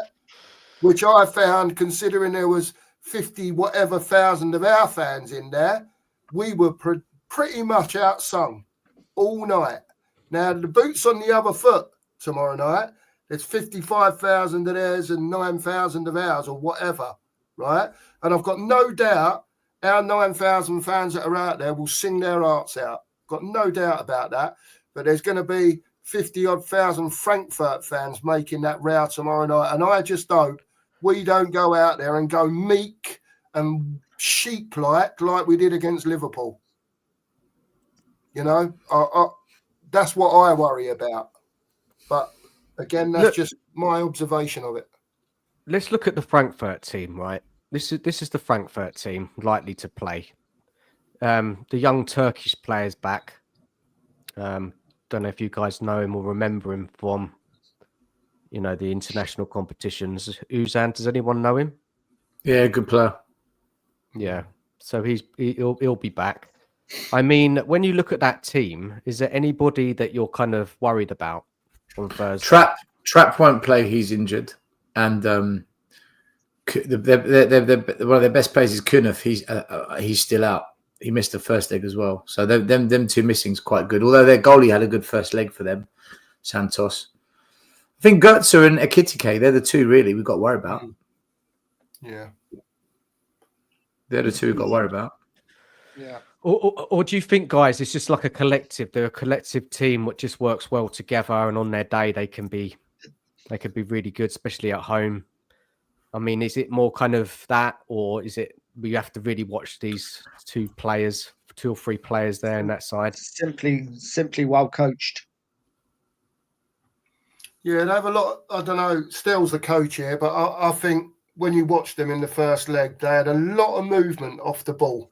Even playing 1-2s, quick, sharp passing. No one was ever standing still. Once they'd passed, they was moving. And we had a lot of players not tracking movement. That was clear to see in the first leg when they had the ball. But if you look at their attacks in the first leg, a lot of their attacks, we outnumbered them. So they'd attack and they'd have 3 against 6 or 3 against 5. If you look at their first goal they scored, there was 5 Spurs defenders ahead of Ekitike, yet he still got a shot away. In the second half, when they broke on us, they didn't have the numbers up there, yet they managed to get into shooting range. I think it was the last kick of the first half. They cut us open and they fluffed it. But we forget all that because we had a lot of good chances where we hit the post twice and we missed some open goal headers and all that. For me, if they have those same attacks, but they commit a few more bodies, we're in big trouble. And I just wonder whether they will commit more being the home team and if they were just a little bit more reserved because they're away from home. Because a lot of teams in Europe are savvy. Their mindset is get the draw away from home, bring them back to our ground, we'll sort it out. The European teams are savvy like that. Was I reading somewhere? We've won 6 out of the last 7 trips to Germany. Have we? Sorry, we've lost really? 6 out of the last 7. Beg your pardon. Yeah. We've lost 6. So I think the only one we won was 1-0 away to Dortmund. Harry Kane. Yeah. And we got peppered in that game. Lloris and Van der Ven saved us so many times in that first half. So, if it's a similar game where Spurs have their purple patch and they have their purple patch, but they commit a few more bodies in the attack, that's going to be the difference. That will be the difference if they're a bit more braver. And at home, why would you not be? Your pitch. Demand it. The fans demand it, but your pitch. It's your comfort zone. The smell of your own dressing room. You know how the ball moves on the pitch in certain places, and you're comfortable. It's home. It's where you play week in, week out. We don't know what their ground's like. We've never been there. Not that I can remember. Still, if they come at us a bit more, in a way, if we drop 10, does that help us out? If they've got the ball more and we're countering them, does that help us out more? Would you say? If we don't play ANGE ball, it helps us. Yes. Yeah. Well, put it this way. I was going to say, you look at our best performances this season. 4-0 away at City. When we beat Villa 4-something. All them games, Liverpool 1-0 in the first leg. Whether ANGE certainly never told them to do it, but we had to sit back because they pushed us back and we hit them on the counter. That City away game is a prime example. We were pushed back by them and then we played on the counter. A few quick passes and we were through and we scored. This is when we play our best. Not this stupid ANGE ball, whatever that is. I don't even know what ANGE ball is. From what I've gathered, ANGE ball is just losing every week. Well, it's just ANGE's system, isn't it? Of the inverted fullbacks, the high line, the pressing, the rush, never taking time to make decisions right. It's just awful. But the times when we haven't done that and we've been forced back, i.e. Man City, because Man City always have plenty of the ball, it doesn't matter who you are. When we do that, we've beat them. We beat them. All of our best performances this year, and there haven't been many, it's been when we've been forced back, and then we've had to play on the counter attack. But so I hope it happens Thursday. Because to me, they're going to have more the ball than they had at our place. What did we have? 60% 60%, roughly. But if we're in, we don't do nothing with it. That's our problem. We have all the ball. We don't do nothing with it. Side to side, backwards. The trouble is, Mark, if ANGE actually changed it up and been working all week to prepare for a game like this, sitting back, playing on the counter-attack, but we all know he won't. He'll just play his usual way because he's convinced that we outplayed him last week. Even the players have been saying that, oh, well, we should have won it. We outplayed them. So it's, will they force us back? Of course they will. But are they as good player to players than us? I don't think they are. I think we've got a better team, but I didn't think they were amazing. Frankfurt last week. Yes, we should have won it last week. Yeah. Shame. We should have won it. It's a different game. It's a different game at their ground. Yeah, of course it is. So I just think the only way we're getting through this tie if we just get lucky. I've got to be honest. Look at our away record this season. We haven't won many games away from home. If you look at it. Yes, the Man City result was great. We went to Man United and won, but they had 10 men. When have we played well? We went to Tamworth. We couldn't score 90 minutes. In even the Europa League games, we couldn't beat. Who did we play? We got thrashed by Galatasaray. We struggled in every game in this competition. Rangers away, wasn't it? Rangers away. Yes, they battered us. So where's this performance coming from? That suddenly Thursday's going to come. For me, sorry, mate, we've just got to be clinical because I think when we've won those games away from home, we talk about the City game like it was some amazing performance. But if you actually look at the game, Haaland could have had 4 that game. Tottenham were just clinical when they got their chances. And I think that's what we've got to do Thursday night. We've got to ride our luck at the back, hopefully not conceding. If we get a chance or two, we've got to take them. I think that's the only way we go. But who's scoring? Son's out of form. Solanke's out of form. Kulusevski's coming back from injury. Where are these goals coming from? Johnson. And this is the thing with Johnson, guys. Johnson, everyone's saying we can't criticize Johnson because he's got goals. But I was like this. Crunch time on Thursday against Frankfurt. He didn't show up. He didn't do it. What players in this team are going to show up in a big game? Who? Maddison, maybe? I don't know. Can I say again, though? I'm not defending him. Can I say again? Johnson is not a winger. Never has been, never will be. Square pegs and round holes. But he's got goals, Mark, though, isn't he? He has scored. Yeah, but that is when he's in the sort of auxiliary striker thing. And he comes in the back post and taps it in. Yeah, when that's what he's been told to do, and he has done it. Yeah, probably yes, won't do it in a big game. But what I'm saying is he's not a winger. He never has been a winger. Never has been. No. If you played him up front with somebody, whoever, he'd be better. That's only my opinion.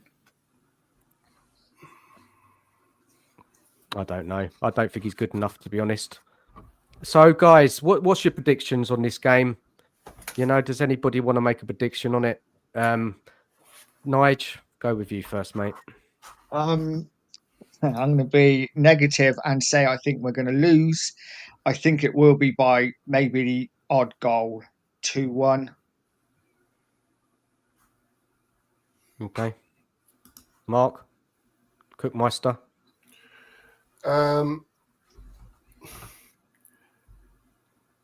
I think we'll get beat. I don't want to say. Let me just reiterate again. I think all of us want our Tottenham to win. All right, every game. Let's just make that clear. I think the tactics and the system, whatever that is, what he plays, will just do us again. It will just do us again. How many times? It's the same stuff every week. He will not budge. And if you're not going to budge, you get the same result every time when it's not working. So, you know, it might be one. Look, listen, all I want is Tottenham to turn up. And I'm not talking about turn up. It just, you know, turn up. Have a presence there. Show them you're Tottenham Hotspur. We're here. Have a presence about us. A presence will mean a lot. If you show your presence on the pitch, then you can do what you're good at on the pitch. If you go on the pitch as a sheep, you're going to get battered. You're going to get beat. Now, this is a European night in Tottenham history, right? If them players, and I don't, listen, whatever the manager's saying, not doing, if those players can't get up for a quarter-final of a European competition, right, and put the effort in and put themselves about, then what's the point? What's the point? This is it. You know? This is but it. At the same time, even though we know he's not going to change, Dan, or the chances are everything that he's shown us that we're not going to change, he's not going to change, right? It's not beyond the realms that if he does slightly, and we all know what we mean when we're talking about that, if he does that slightly, we could nick a win. But I don't think personally it will happen. I think we'll get overrun early. If they shit themselves early, mate, we're in big trouble. I'll tell you that now. We're in big trouble. But look, Mark, we all want us to win. I get you. We all want to win the game. Of course we do. I just can't see how we do, Dan. I just can't see how we do. And, you know, we can want to win the game and not support Ange. You know what I mean? We still want to win the game. It's just that we all know what this team is under Ange. So it's, you know, we're so doubtful. Now, Stel, what's your predictions? 5-0 Tottenham. We're going to batter them. It's going to be a masterclass, absolute triumphant day. We're going to be celebrating it in the streets. No, not at all. I'm going to say 3-2 to Frankfurt. Okay. They're just going to beat us on the night. So maybe next game then. You think maybe next time. Game. Yeah, it'll be a close game. They're not great. We just don't have a good manager. Yeah, we can get that. It is. We don't have a good manager. They don't, and this is why it's just so frustrating that if we just sacked Ange months ago, we could have another manager in place and felt actually hopeful of winning this competition. This is where it's down to Levy, you know, not sacking him. I still right from earlier though, Dan, what he said. A new manager, only gives you that, you know, if we could get the right manager in and it gives you a lift and the players are played what's best for them rather than, you know, adjusting, trying to ask people to do stuff that they're not good at. Right. So it gives you that feel good factor. No one's saying that a new manager comes in and we go and win the league. No one's saying that. But at least it gives us a little bit, if the right manager comes in, of stability, because we know that these players ain't 17th, 16th, 15th. Yeah. We're going to get onto that, Mark. It's all, Dan, it's all going to be small steps. We've gone so far down. Yeah. So far down. It's not just about being 15th, 16th, 17th. It's how it's been going, you know, since... I agree, man. I agree with you. 4 years. And it's just been a gradual steady. And I think half the problem is with the fans, we don't see that anything's improving at all. We can't even sit here and say, well, that was all right this week. At least he had a go at that and tried that. It's just the same shit. And he's not changing. And he's said it a number of times in his press conferences.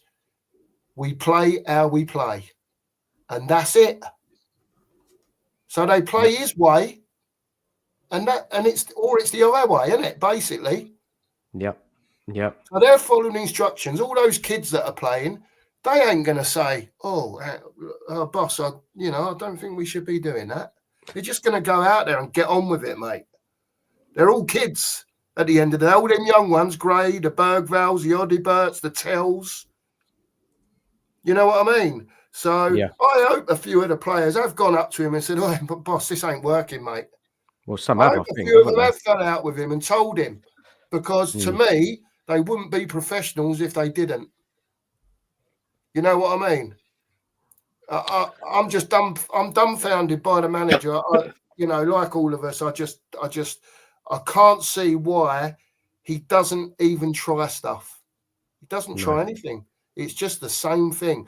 And the other thing as well is, we've all had this conversation as well. All the pathways that are being blocked. They go on about youngsters, yeah, but they're buying players and the pathways are being blocked. Look at Mikey Moore now. No one's saying he's the best ever, but give the kid a chance. You can't ask kids to play 45 minutes, be absolutely wonderful and outstanding. It happens once in a lifetime, and then you buy. They waste 10 million on Tell. Well, you've got Tell there, you've got Odibert there. Why Moore couldn't have played? Son's there, you've got Mikey Moore. He's fourth, fifth in line. Yeah, it doesn't add up. It doesn't add up, Mark. It's very frustrating, Dan. Very frustrating. It is, Mark. I get it, man. It's a horrible season. Disgusting. Sheriff, your prediction before we move on to the last topic of the night. I think it depends what happens in the first 20 minutes. If we can keep it tight, not concede. Let's face it, we normally concede in the first 2 minutes. But if we can keep it tight for 20 minutes, 25 minutes, that's what we want to do. Just sit in, keep it tight, even get their crowd on their backs when they're all over us and they can't break it down. You know? This is what good teams do in Europe. The first thing you've got to do is stop the atmosphere. Stop the atmosphere on the ground. Because obviously it's going to be buzzing when it kicks off. If you can quiet the crowd, that's half the battle. Half the battle. If we sit in and don't concede, if we can concede early, we're done. We're done. It's as simple as that. Because then we got to go chasing the game and we'll just get ripped to shreds. Honestly. But as everyone said, we all want Spurs to win. We all do. But I can't see it, man. Not with the way this manager plays. Not with his tactics. Nothing, man. I just can't see it. So, I mean, if they score early, it could be a real battering. It could be an embarrassment. But hopefully, they don't score and we nick it like 1-0 or something. But we need everyone on point. We need everyone on point. And when we get that chance, take the bloody thing. You know what I mean? But yeah, my heart is saying Spurs will win, but my head is saying, don't be so stupid, we're going to get battered. Because it's the history of the season. All the promoted clubs that have come up, they virtually beat us, apart from Southampton. Okay. All right. So why should I be confident? Yeah. No one's confident. Get behind the team, Mark. Get behind the team. Nobody's. Well, it's difficult, mate. You know what I'm saying, though. Yeah, well, I do. I do get behind the team, but it's becoming torturous. It is, mate. It is. Right. Okay. I like to look at the future because I've had enough of this season. So let's talk about that. Now, I'm going to start off with a bad question, and then we're going to go on to some more positive questions. What if, in the worst case scenario, Ange's still here in the summer? I mean, after the summer, and he gets more signings. Guys, just quickly, what's going to happen next year if this happens? Are we going to be in a relegation battle with this manager? We're not going to have any Europe. What will happen? Bill, do you want to go first? Because you got pop soon, haven't you? Go on, mate. Yeah. What a horrible question. Well, we have to get it. We have to talk about it because there's some people who are worried. I think he'll be gone, but Right, I'll say this: if he does the impossible and wins the Europa, I've got no issue with him being given the start of next season to prove that he can turn it around. If he wins the Europa, though, a lot of fans say no matter what, he's got to go. I disagree, because the way I see it, and I know it might be an unpopular view, is we haven't won a trophy in 16 years. We haven't won a European trophy in 4 decades. If he does that, you can't get rid of him.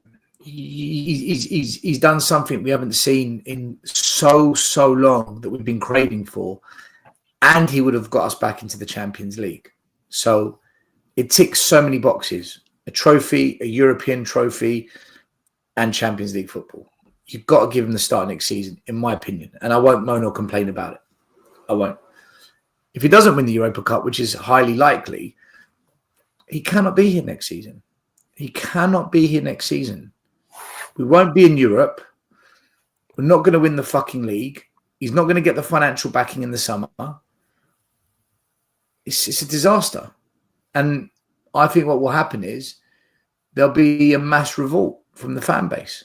I think it will be the most toxic it's ever been. And we've seen some toxicity. He can't be here next year, Dan. He can't. If we end up 16th, 17th, no trophies, mate, he's done. It's impossible. The players won't want to play for him. We'll lose 1 or 2 of our better players. The transfer window in the summer will be an absolute fucking dumpster fire. The whole thing's broken. The whole thing will be broken. You can't. You can't. Lange will still be here. Man will. They'll all still be here, man. It's impossible. If he is here, if it does happen, then I'm checking out. I ain't doing this shit for another year. This season's been horrible.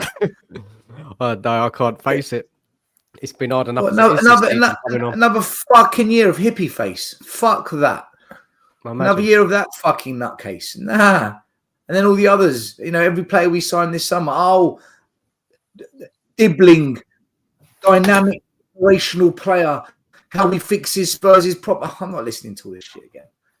It's too much. Yeah, but he's only 12. It's not fair. It's not fair. Why isn't Mikey Moore playing? Why doesn't ANGE get a chance? I'm not doing this for another year. It's not fair. It's not fair on my health. It's not fair on your health. It's not fair on fans. It's wrong. Everything about it is wrong. So if he's here, Dan, look, maybe some people will be excited because I'll be gone. I personally, I'm not doing this for another year with him. I'm not. And another shit transfer window, another year of Levy saying this year was difficult. We faced unprecedented challenges, but we put the fans first. Everything we do is to try and take the club forward. I'm not listening to all this shit anymore. I'm not. I don't want it. I can't do it. I actually can't do it. I physically cannot do it. I'm getting older and older. I haven't got it in me. I don't have it in me to support more failure, more mediocrity, because I know next season will be worse than this season. Before you jump off, Stel, I know you've got a few more minutes. Unless he wins the Europa, then I'll stay. Yeah, look, I don't think he'll be here. It's impossible. If he wins that Europa League, I mean, I can't even think about it. I don't think we will, but we won't. You never know. I don't think we will. So going on, looking at managers next season, I mean, I had a couple of questions around it, but I mean, for me, if the club had any ambition, would go for a top manager. But we know we're not going to do that. Someone like an Inzaghi, Xavi Alonso, someone like that. If that would show you, the new CEO coming in, maybe they'll have a completely different game plan and, really want to go for it next season. But it's unlikely. Very, very unlikely. So, realistic, guys. Who would you like to see, Stel? There, it's going to be out of probably Glasner, Frank, Areola, Silva. Out of those, who would you take? And why? I really, really, really wanted Areola. And I said because he plays a 4-3-3, which is similar to us, so the transition isn't too hard. He goes into a 4-2-3-1, which is good. It means he can adapt. He's done well with young players. Bournemouth have been exciting to watch. It's like a Poch 2.0. And I feel that, that's exactly what we need. Having said that, though, Do you know what? I just think we need some stability at the club. We need to be hard to beat, and we need real regimented, solid play. And I just think with what he's done this year, with the tools he's got and the tools he lost, I think Glasner's the man. I think Glasner's the man. We need a bit of German coldness. we need a little bit of that, I think, in the club. And I think he's someone that will handle Levy quite well. I think he's someone that will. It really reminds me of Poch. He's maybe just a little bit too nice, a little bit nice. Whereas Glasner, he seems like he's a serious guy. He comes across like a serious cookie, and he's a cold operator. I like it. I think we need that. I think we need a bit of that. And he's done well, man. He's done well. He's done well with the transfers they've brought in. He lost his two best players, Anderson and Elise. He's turned Mateta into a beast. I think with the players we've got and maybe 2 or 3 more signings, we could really have a good season next year with Glasner. I think he's got the right balance between. Sometimes Bournemouth can be a little bit too gung ho, a little bit. Not that I'm against it when it works, because when it works, it's great. But I think Glasner's got the right balance. I think he's got the right balance of defence and attack. And we've got the players. I don't think he's. Haven't we? I just think he'll make the players suit. He'll work the system for them. He can coach. Like, he can actually coach. Mm-hmm. If we got Areola, I wouldn't be upset. I wouldn't be upset at all. But I think Glasner, mate, he won the Europa Cup with Frankfurt. He's got something about him, you know. There's something there with this guy. He's not that elite manager, but he's not unproven. And he's got Premier League experience. He's got Premier League pedigree. He's picked up some good results this season. Listen, we went to Crystal Palace and they were on their knees, man. They couldn't get a win for Toffee and they bullied us. They absolutely bitch slapped us that day. Glasner knew, let's get into them. They're soft. We need that. Someone just mentioned about 5 minutes ago, you know, we're weak. I think he'll toughen us up. I think he'll make us a little bit stronger. In fact, I think he'll make us a lot stronger. So, yeah, he's my man. I really would like Glasner. I think he's a proven winner. He's done it in Europe. He's done it in Germany. He's got Premier League experience. He knows how to set up a team. He knows how to coach. He ticks a lot of boxes. And he can work to a tight budget, which is what Crystal Palace had. And he's going to get that at Spurs in the first season. We ain't going to spend fucking jack shit in the first season. You know it already. Levy's already planted the seeds. Don't expect much. I reckon he can make it work. I reckon we might begin to see Udogie become a good player. We might actually see Spence and Vertonghen be more than just players that can bomb forward and sprint back. He'll definitely develop Bergvall.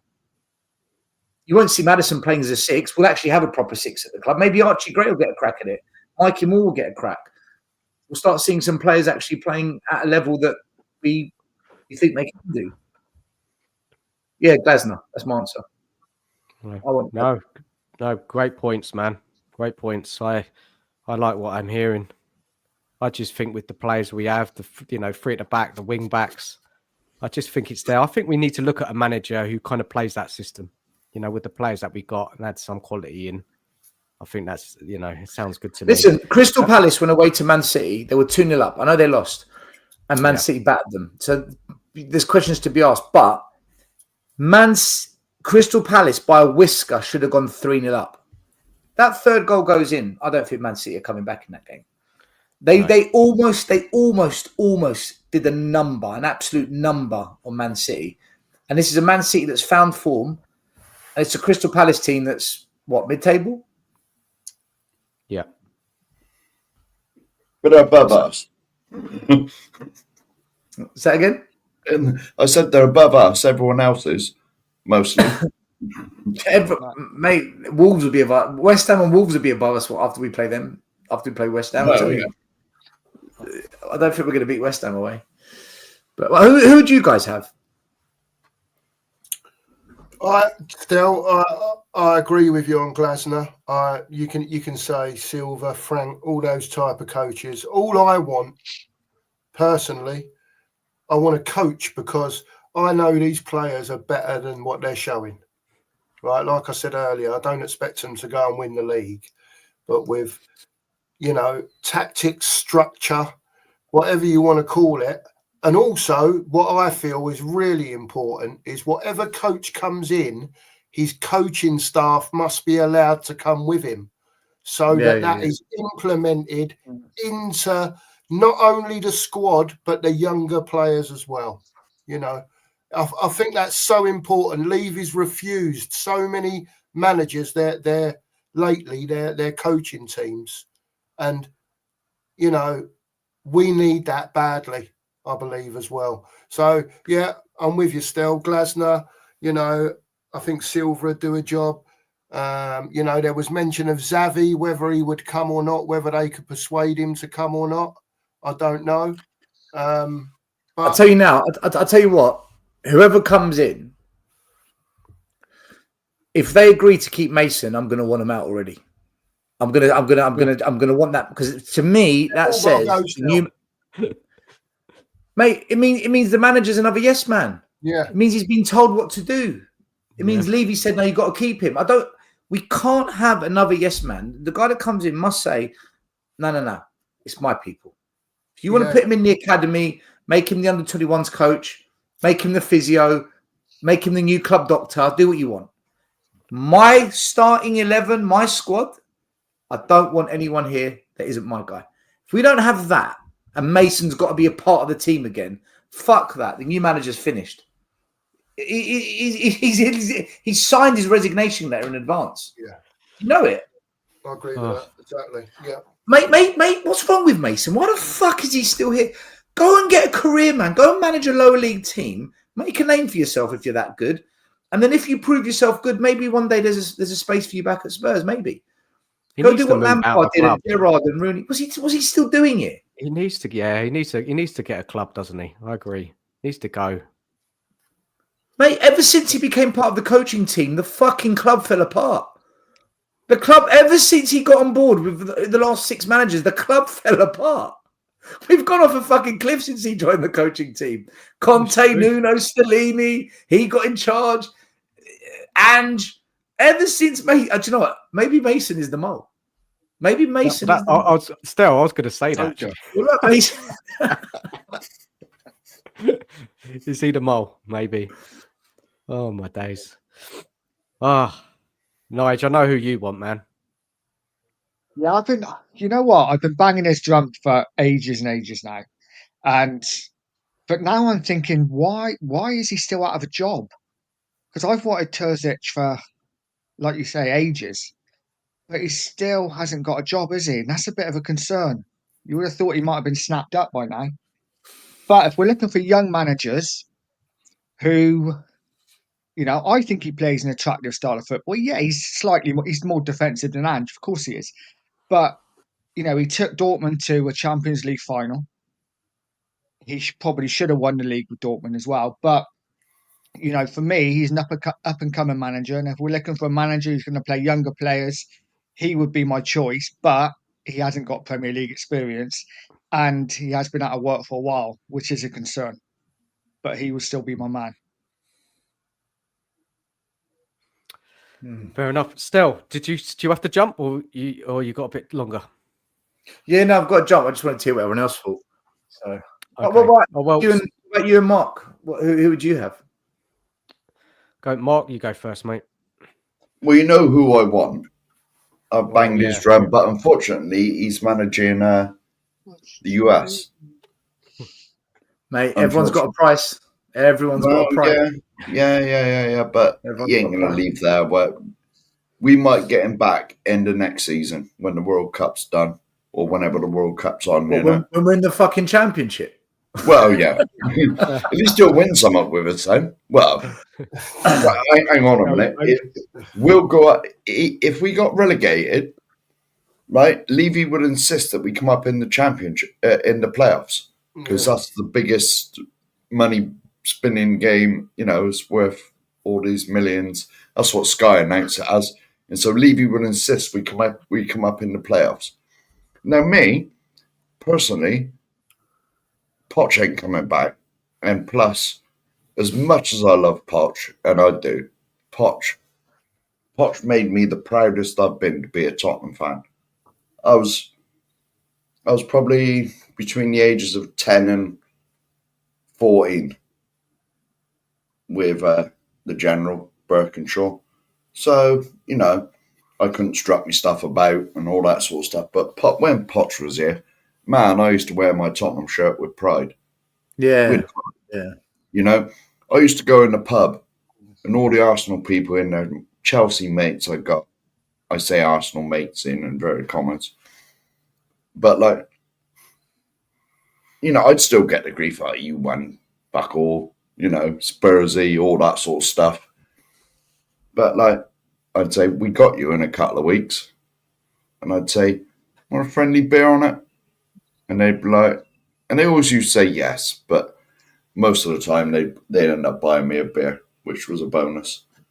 Because for years before that, I was just, yeah, when have we got you? Right, I'll mark you down for October the summer and April the summer. I got to get you a beer. I'll mark you down for, like, you know, September and February. I got to buy you a beer as well. But like, with Poch, he made me so proud to be a Tottenham fan. Hardly any shit wherever I went. None of this Spursy nonsense. None of it. But to be honest, now, I just want anyone other than ANGE. The man is the worst manager I've seen. And I saw us get relegated. I said this earlier. So, but Glasner, Iriola, bring anybody in. Anybody in. As long as he works with the players. Well, I believe they will because they're both good coaches. We need a coach more than anything else that will get the best out of the tools that he's got. You know, see, ANGE, he's got his one system. And no matter whether the players can play in that system or not, he like shoehorns them in. You know, square pegs and round holes all the time with him. He doesn't get the best out of the assets he's got. You know, so Mark, is the answer Poch? Yeah. No, because he's not coming back. I'd have Glasner, Iriola, any of them. Okay. Any of them. Just bring a coach in that'll work with the squad and make us solid, make us fluid. You know, it's not that difficult to do, surely. I thought you were about to say we've got our Tottenham back. Well, no. That's not happening. The Tottenham I know was stolen from me years ago. Mm-hmm. Yeah. Listen, we can only hope someone comes in shortly that just gives us a bit of something back that we can be proud of on the pitch, because it's a long way back to where we want to be to, you know, but a manager can give us some of that back. Someone who, you know, just to put it bluntly, knows what they're doing. Mm-hmm. So for me, I mean, I would want to go for a top manager, but it's not going to happen. So when I think about it, the team we have and the options, I mean, Glasner is probably my favourite, to be honest. He is. I just think, you know, he can defend, attack. I think we've got the players to play a system suited with the kind of three at the back with the wing backs. I think I'd be happy with that. But like many of you guys have said, there's so many there that would come in and do a much better job than ANGE. Ariola, I do like, but just a little bit worried about we're going to have the similar kind of issues, you know, with injuries and stuff. So I'd probably want somebody a little bit more balanced. And that's probably why I probably prefer Glasner. And I think he would come. I do. I think he would come. I think he would snap the job up. So that's my answer. Yeah. Do you think still, if Glasner came, that we'd be able to nick a couple of players from there, like a Wharton or someone like that? I don't think they'll do that, man. They won't be happy that they're losing him. So I don't think they're going to play ball. They won't want to lose players as well as a manager. I don't know any manager that's come to us that actually brought players from the club he came from. You know, I was expecting Poch to bring Mane. We didn't. You know, Conte came. Tried to, but Levy wouldn't sign it. This is the problem. You know, Conte came. He didn't bring in any players that he had at Inter. Mourinho didn't bring any players he's worked with before. It's just Spurs is weird like that. So probably not. Probably not. I mean, it'd be good if he did, but yeah. No, I don't think he would. It's going to be difficult this summer. Very difficult this summer.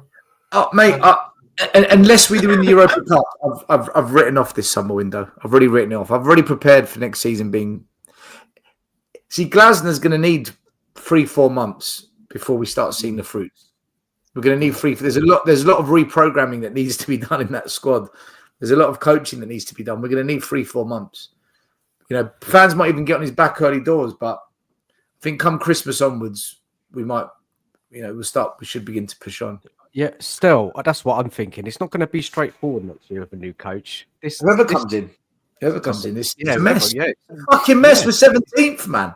We're a fucking shambles. To repair all the damage. Ange's damage. We don't know how to defend. That's going to take at least 3-4 months, minimum. We don't know how to control a game of football. The midfield's so dysfunctional. Then you've got a front three that don't know what they're doing. There's so much that needs to be repaired. There's so much that needs to be repaired. It's going to take a good effort. It's going to take time. The good thing is there's quite a lot of young players, so they pick things up quicker. It's not like trying to teach an old dog new tricks. So saying that, still, do we need a manager who can work with young players? 100%. Yeah. Yeah. Listen. Yeah. 100%. 100%. Glasner can do it. He's got young players at Palace. Yeah. Wharton, I like Wharton. I think he'd be a good player. Like you said, Mark, you know, if we could take him, I love Wharton. He would be a great player, man. Yeah. But there are players out there still, you know, there are players out there still that we know, like Levy will not go above we know Solanke cost 65. We know he was paying Timo 190 grand a week, whatever it was. But still, as a coach, you must know there are players out there that are buyable for Spurs. Good players that maybe not at that level yet, but they're on the way up. And surely that's for scouts to go and find those players still. And we seem to be incapable of doing that now. Because we've got Lange. Look at the recruitment officers at Brighton and Palace. They're doing it. You know, Lange is not good. He's a suit. He's such a yes man. Yeah. He's another one. He's another corporate jockey. He just sits there just saying all the right things, finessing the fans, putting out videos. Mate, Paratici was real. He wasn't perfect, but he brought in Spence, he brought in Van der Ven, he brought in Vicario, he brought in Udogie, he brought in Porro, he brought in Bentancur and Kulu, who helped get us top 4. He's got an eye for a player. We just need a manager that knows how to then progress the players.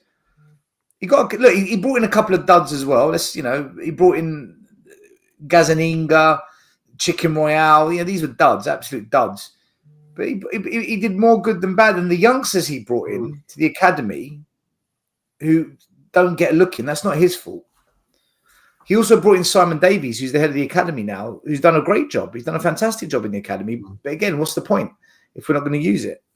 Paratici laid down the foundations and he brought in good players to the club. But the people that then had to take that work and execute the final piece of the jigsaw, they failed.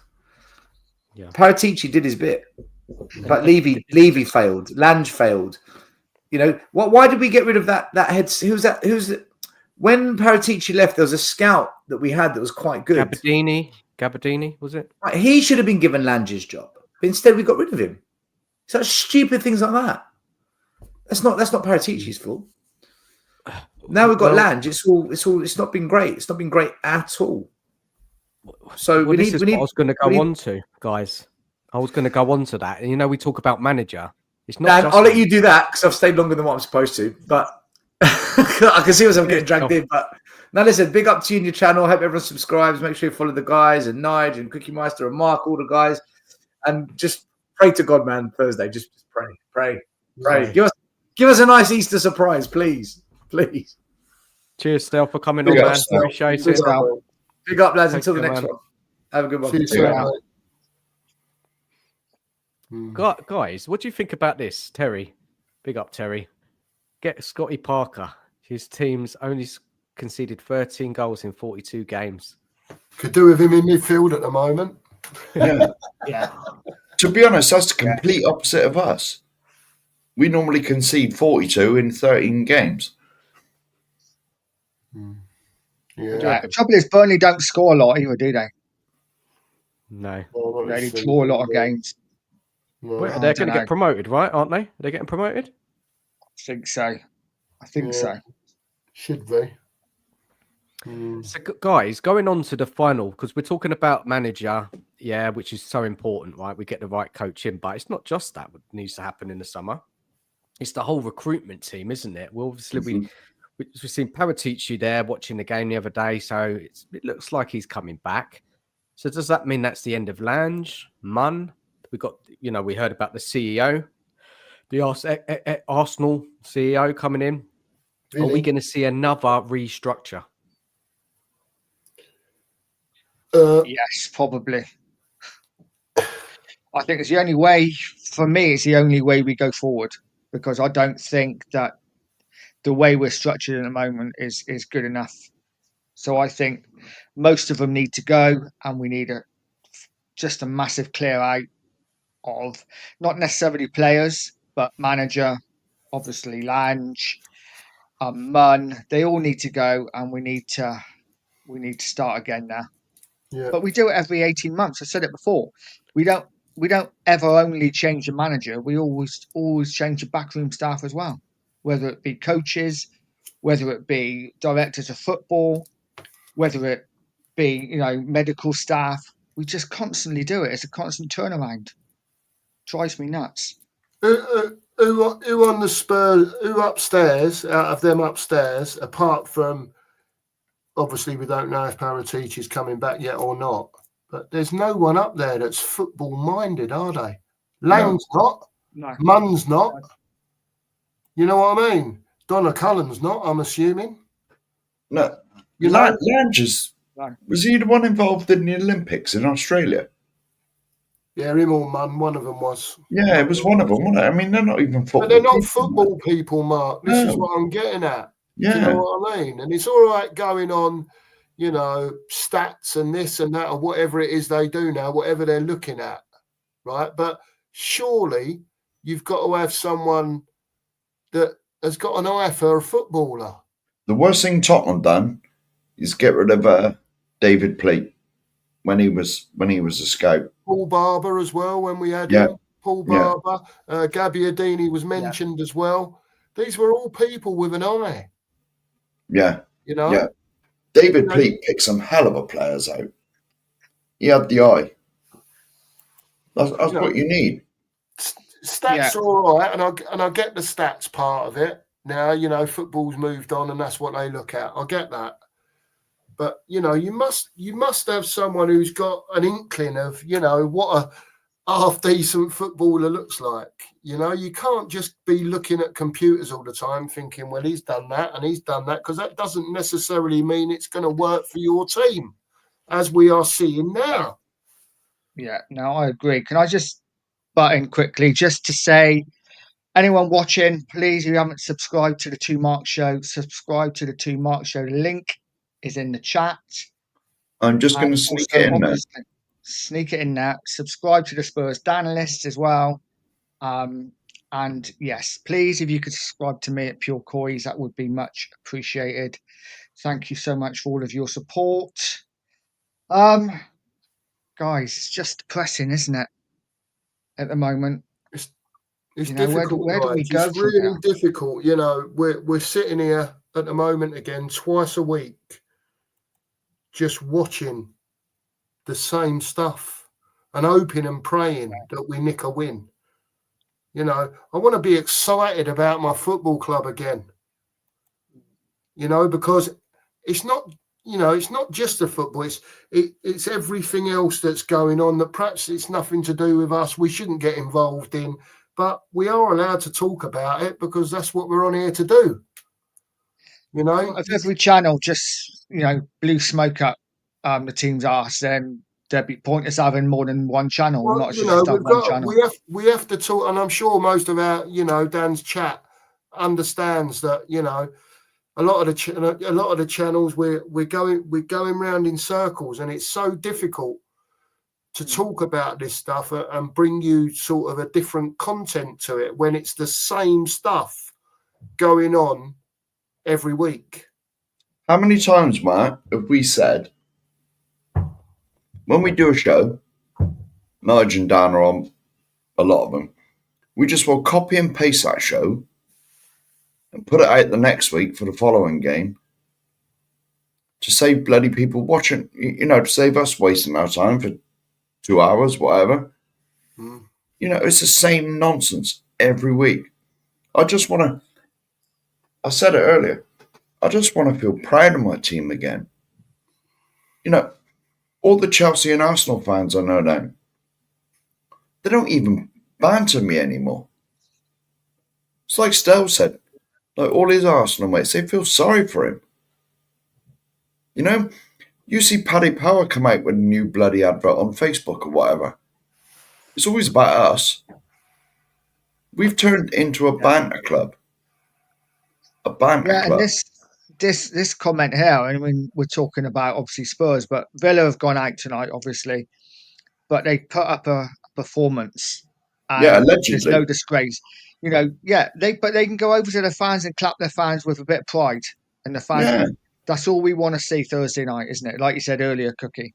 You know, we want to see the team leave everything on the pitch. That's it. And they do that, then we're proud. But if they just put in another turgid performance, well, can I just mention? Get behind the team. Can I just mention? Bloody Sunday when we lost at Wolves, bloody captain buggered off down the tunnel. Yeah, that was disgraceful. Listen, what do you think about that, Mark? I'll be honest with you, right? 75% of that team's checked out, mate. Yeah, they have, man. Right? There's players there that don't want to be here next season, especially if they think the manager might be here. Right? There's a lot of players in that team that have either, you know, from the gist I get, they've either fell out with him or there's been words spoken about the tactics. We've all seen it. Maddison in the dugout. It's the same thing every week behind his hand. Same thing every week, right? Same as when Enoch bought Spurs. We're here to make money. They told us all from day one. Yeah, that was up to us whether to believe them or not. You know, but they did tell us that. You know, so whether that's right or wrong or not, we still want our football club. Right? And as fans of, you know, I'm mid-50s, Mark, I know you are, Dan and Nige, you've been Tottenham fans for a long time, right? We must have 200 years between us here. Whatever we've got between us, right? And at the end of the day, we're not stupid. Right? I've got to say that. We're not coaches, but we're not stupid. We've all played a bit of ball in our time, you know, and what we're seeing, so many people can't agree and it can't not be right. You know, we're all sitting here saying the same thing for nearly 18 months now. And to be honest with you, when we went the first 10 unbeaten, I don't care what anyone says, it weren't that good. It weren't like we was blowing teams away. Because we weren't. It was just a new brand of football that had come in and other teams had to adjust to it. And it didn't take them long, did it? You know? So we've got to the point where everyone's worked him out, or the majority of people have worked him out. Some people want to take him on the pitch, which then, to a point, that suits us. But when we don't get taken on, when we've got the possession and we're doing the attacking and we're all over the gaff, that suits teams just to hit us. We've seen it many a time, and that has to change. It has to change. It's been allowed to go on for too long. And it's not just that as well. Players' careers are getting wrecked. I don't care what anyone says. Van de Ven, mate, if his hamstring goes again like it did last time, he's pretty much done. He's done. He is done. You can only have so many injuries, the same injury so many times as a footballer. He's got to go, man. He's got to go. He's just got to go, and we've got to get a coach in and get back to, playing football again, not just running around at 100 miles an hour like lunatics. I think he will be gone. The likelihood he'll be gone. There was a question earlier from which we didn't get a chance to answer. Do you think these players know Ange's gone? The number of mistakes against Wolves are bizarre. They look checked out. Yeah, predominantly just what I said just now. They look, the Wolves game, a lot of players look disinterested. Yeah. Again, fight on the pitch. What we was talking about. Listen, every time you walk out on that pitch for Spurs, right? I don't care who you are, where you come from, you're getting paid every week, a lot of money, right? Now, when you've come to Spurs to sign that contract, right, the least you should be doing is giving your all every single time you step on that pitch. Forget the results, forget the manager, forget what he's doing. As pride, as a player, whether you're on 10 grand a week, 100 grand a week, or 200 grand a week, you have got that cockerel on your shirt, right? You sign that contract. Go and play for that cockerel as a collective. No one expects you to win every single game. But what people do expect is you to put it in on the pitch. And that's what I expect minimum from my football club, from our football club, from our players. I've said this many times, Matt. That's all I want. That is all I want. And then the results, once you get a coach in who can coach and he brings his team with him, who can coach, who can implement their system, and who is adaptable, by the way. We don't want a coach that just comes in and goes, boom, I'm playing this way like this one has. We need someone who can be adaptable, but we need a coach that can coach players, and not just your young players, coaching the squad players to how he wants them to play. And I think, like Dan said, if you can get into that sort of, wing back scenario, 3 at the back, have one sitting in front, none of this inverted crap. Get your players going down that wing, up, down, up, down, up, down. They know their role then at the end of the day. When you've got the ball, attack. When you haven't got it, drop back in. It's simple, isn't it? Because that is how it works. Yeah, definitely. I'm not a coach, and we all see that when it happens every week. So surely, 3 at the back, if you want to call it 5 across the midfield, but the 2 wing backs, up, down, up, down, up, down. Just like Bell used to be. Up, down, up, down, up, down, because he never neglected his defensive duties when he was here, but he still managed to be going down the wing, having it large. Guys, I know we're talking about a different class of player, but for me, I'll tell you something, right? This 4-3-3 without playing with a 6, right?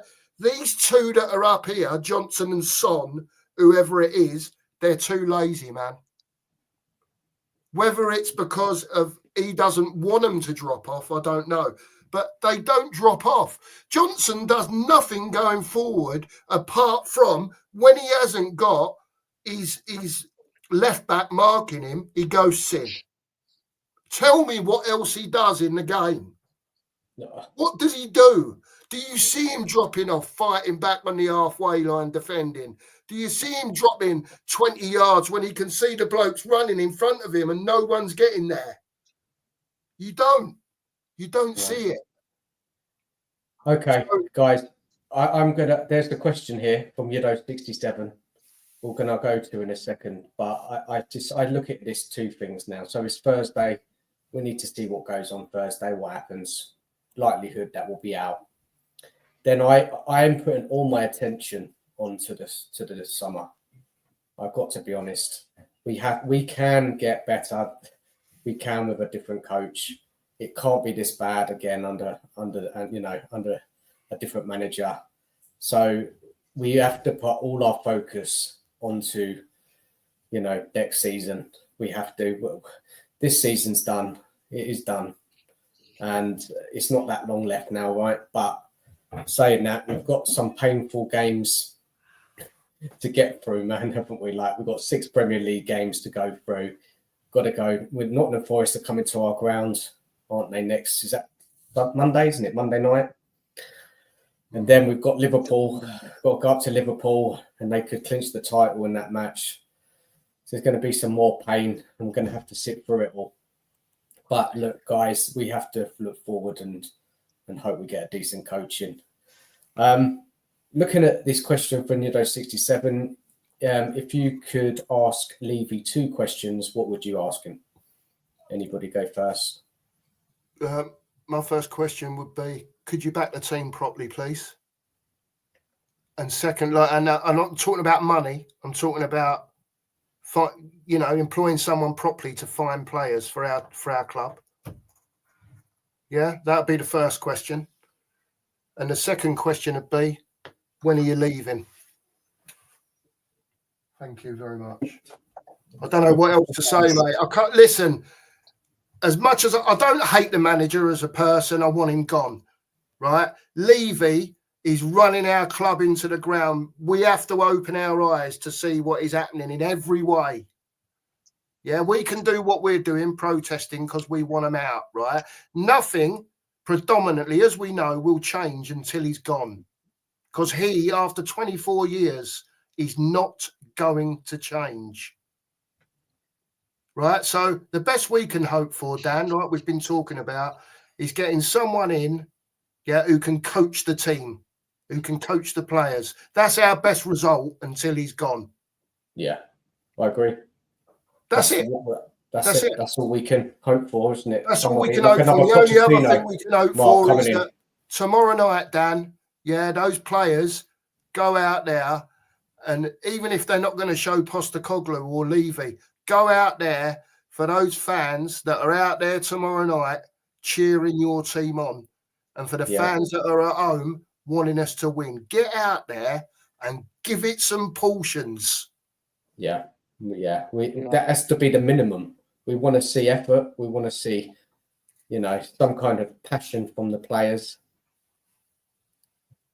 I've said this a million times. Is Dan froze? What's that way? Can you hear me? Yeah, can hear you. No, he's back. Yeah. The picture's froze. He just froze, mate. Let me come in and out. Yeah. Right. Now, I said this a million times. What's going on here? Bloody hell. At least we're in the right place, mate. I can point that way. Yeah, none of the shave either. Jesus. Yeah. Right. Now, I said this a million times.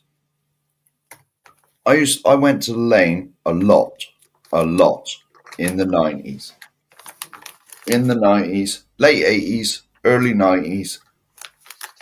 And to be honest, no, we weren't that good. But we had some fantastic players in that time. The likes of your Gazas, your Ginolas, your Klinsmans, your Sheringhams. And I've seen some... Well, I saw obviously some cups and it was brilliant. But I've seen some average, just say Tottenham teams. But I can say when they walked on that pitch at the old White Hart Lane, they gave their all. They could barely walk when they left the pitch at the end. They gave their all. Did we always win? No. But you could see the team was trying. This team, you could see it on Sunday. I think they've all checked out. Let's face it, the captain, Romero, just went down the tunnel. Didn't even go over and thank the away fans. Just Probably not because he knew he was going to get a load of abuse, Mark. That's even why. if he goes within 40 yards of them, it just goes like that, He did a little clap and then he left. Indeed, well, yeah, but come on, man. It Leadership. I'd say apart from the youngsters, because they're not going to check out because they got to try and get a game to start with. A lot of them players, they've checked out for the season. That they have.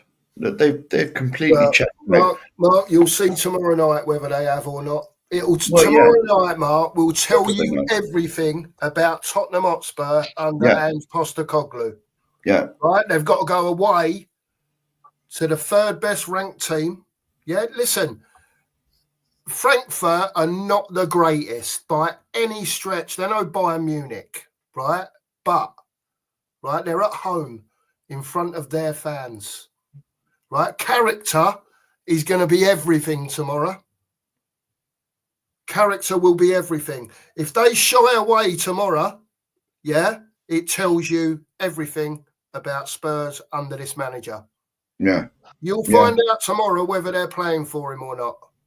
You'll find everything out because this is his biggest game in charge of Tottenham Hotspur tomorrow, right? Since he's been here. This is his biggest game, right? So let's see what kahunas he can put into that team tomorrow because he ain't done it yet.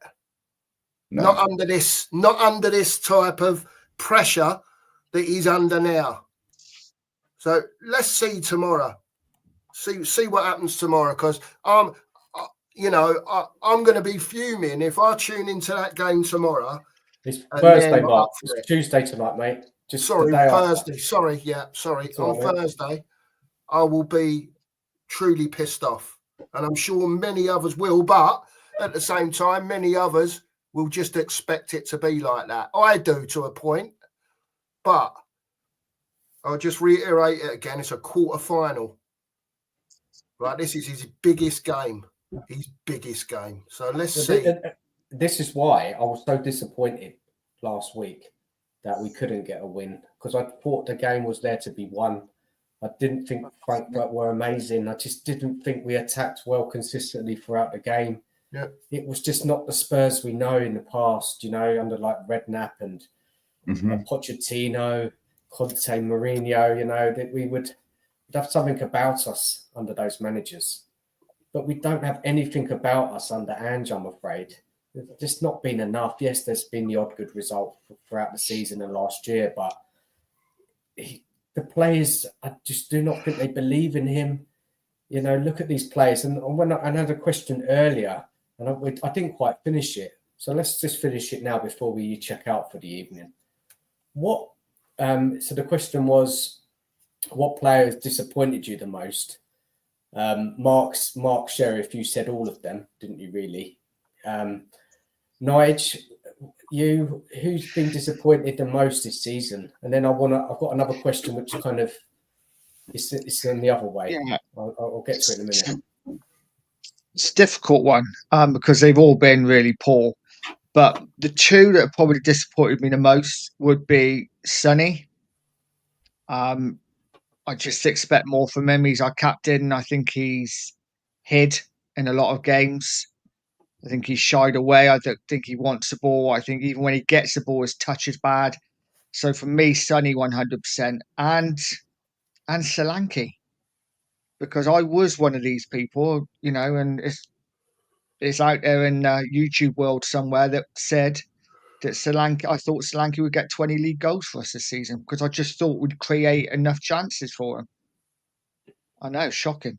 But I just thought we'd create enough chances for him to get 20 goals. But he's been so far off it, it's unreal. So for me, Solanke and Sonny have been the most disappointing. And Mark? Well, yeah, they have all been disappointing this year. Well, one player I have been, and I know he's been injured and he's come back, but I just don't think he gets what's going on, what's required of him, let's say. And because of how he's being played, it doesn't help him, but Udogie. I think since he got injured and he came back, apart from, last week he had a little spell that he had a half decent game. I think he's been very poor. Loses the ball a lot, which they all do. But I think a lot of it's on the manager. I think a lot of it on the players is on the manager. I can't say that it's on the manager when it comes to effort, like I was just saying. But I've also been disappointed in Sowanke. For me, he's not a proper centre forward. That's why I asked Stel the question earlier when I said to Stel, when he was dropping off, trying to do the Harry Kane thing, all that sort of stuff. He's just not. He's not what we need. He's and again, you can say it for all of them. Yeah, he runs round, he works hard, but where's the quality? Where's the quality? And that's what we're so badly missing. There's no mavericks, there's no head turners, there's no seat lifters. We've got nothing anymore. And this is what I say about it's predictable. You know what's going to happen most weeks, nearly every week. And I think a lot of us are crying out for, even though there's not many mavericks in football now, that's what Tottenham have always had, a maverick. They've always had a Gaza. They've always had that Moussa Dembele, that type of player. There's always been something. And we haven't got that at the moment. And I think maybe until we get that back and the youngsters have got a couple of years under their belt. I think Bergvall, listen, I know you've got another question, Dan, but Bergvall, just quickly. Yeah, Bergvall needs coaching, right? Bergvall can play football. I've got no doubt about that, right? He's got the vision. He's got the pass. He can get stuck in, right? But he wants too much time on the ball. I noticed that about him when he first come in, and that hasn't improved. But it will over time with a bit of coaching. And I think Bergvall could be a very, very, very integral part of Spurs going forward as long as he's coached, Dan. Because he has got... So.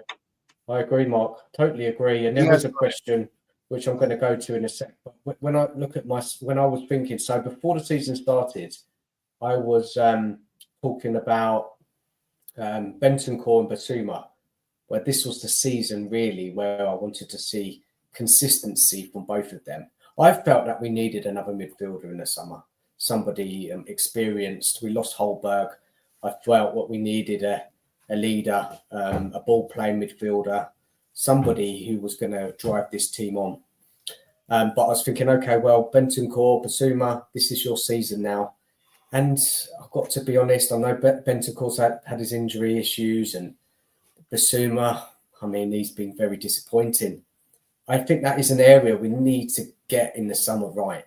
Yeah, we need that. If somebody in that midfield to drive this team on, whatever manager comes in. I think maybe you'll see a better Bentancur, possibly Basuma with a better midfielder, but them two, they've disappointed me. But then when I think about it, it's down to our system, isn't it? That ANGE doesn't play with a 6. He doesn't play with a defensive midfielder. So a little bit of sympathy there, but I mean, they have disappointed me. I've got to be honest, both of those two players overall the whole season. But then the other question I had was, and Mark, you did start off with it, who's impressed you? If we look at players this season, Mark, you said Bergvall stood out for you. Nige, has anybody impressed you, mate? I would probably agree with Bergvall. I think he's been the one standout player that's. Listen, he's young. He's not got everything right, but he's the one player that gives you hope, I think. And obviously Mikey Moore coming in as well, but we've not seen enough of him. So I'd agree. Bergvall for me, if you're looking at numbers alone, and I'm just going with numbers, then obviously Johnson's got the numbers, but the performances don't match for me. But yeah, I would say Bergvall, and yeah, spotlight on Spurs says Spence. Yeah. Spence has done well too. Yeah. Yes. But to be honest, he only got his chance when we're devoid of anybody else that went in there.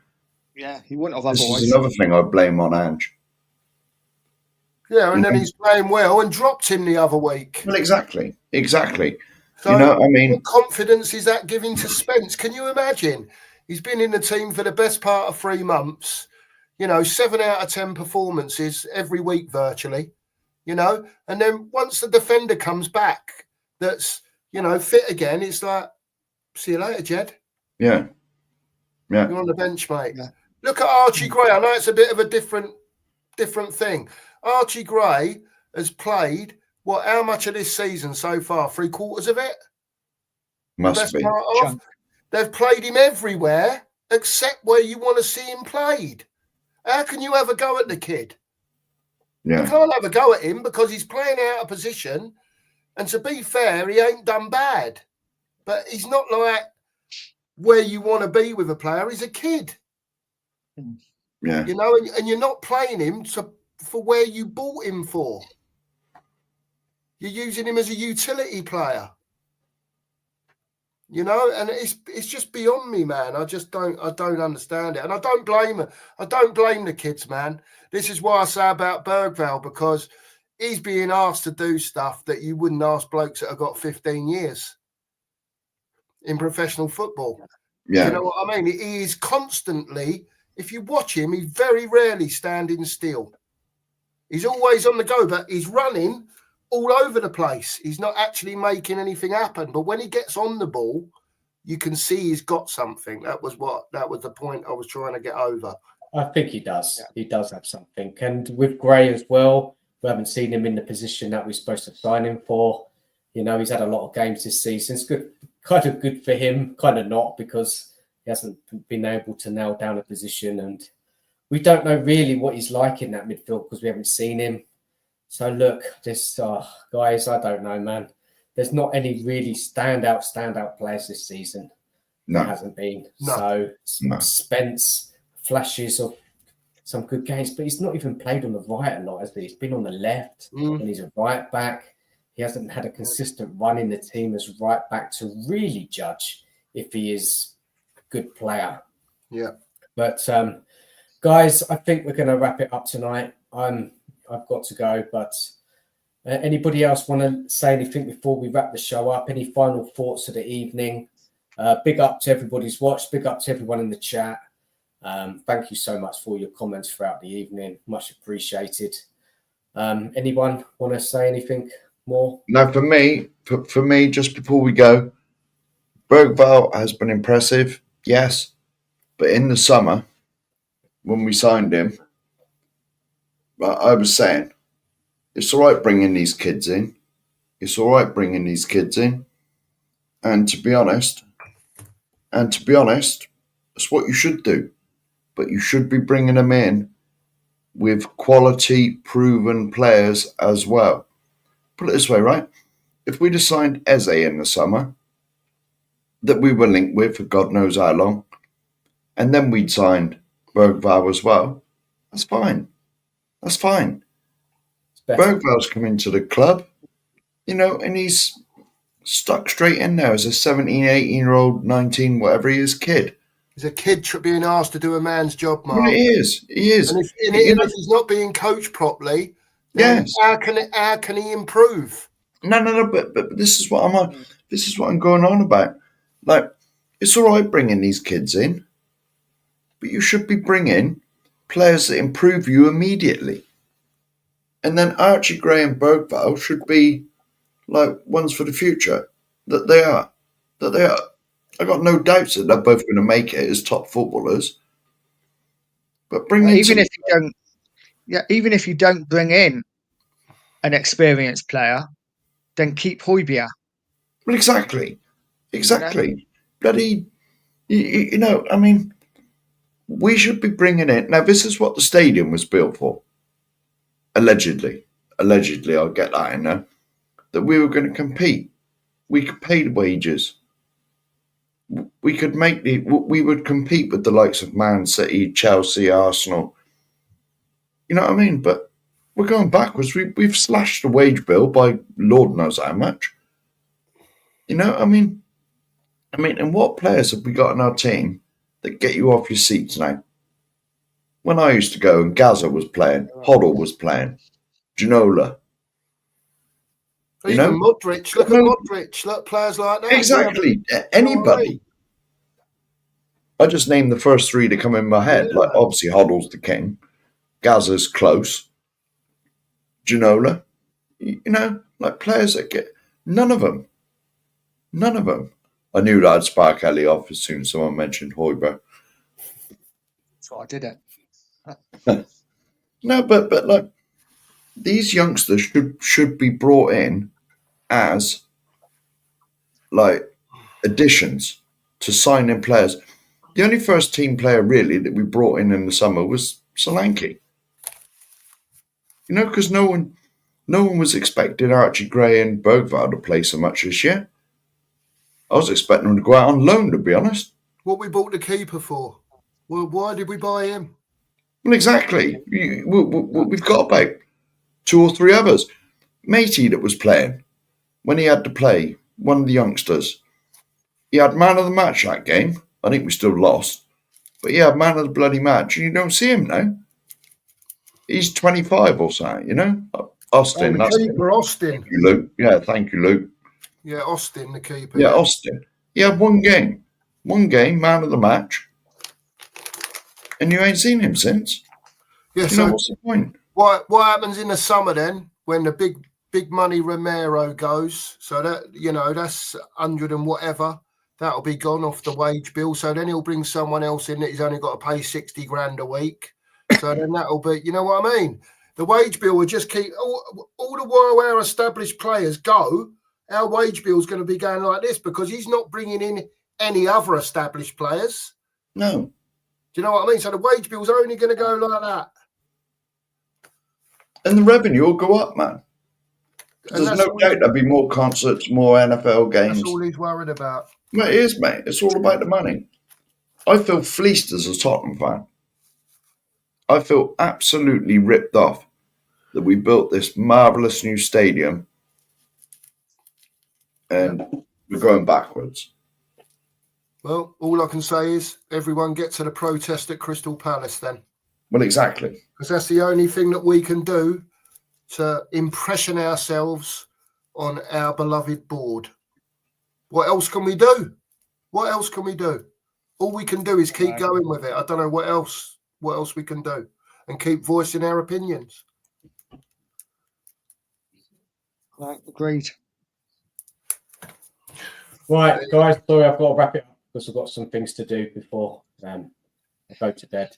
Let's just get everybody's links in the chats just to go over and sub to them. They're all got disappeared tonight. Have you still got them? Yeah, you want me to bring them up? Yeah, bring them up. I've already slipped ours in the chat. Please, guys, if you haven't already, go and subscribe to the 2 Mark Show. Much appreciated, man. You're on tomorrow night, guys, aren't you? 8 o'clock?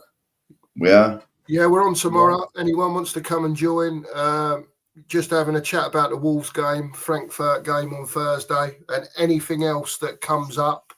But whatever happens, everyone. It'll be the press conference, Mark, tomorrow. Yeah. You'll get the press conference stuff. Whatever happens, everyone, back your team. And Nige as well, please, people, if you haven't subscribed to Nige, please just go over there and subscribe to him, please. Much appreciated as well. Big up again to everyone in the chat. Big up to everyone who's watched tonight. Thank you so much. And look, last game Thursday now, isn't it? It's all about that game. Let's pray that we get through. Let's pray. Guys, good evening to everyone. Take care of yourselves. And come on, you You Spurs. Spurs. You Spurs.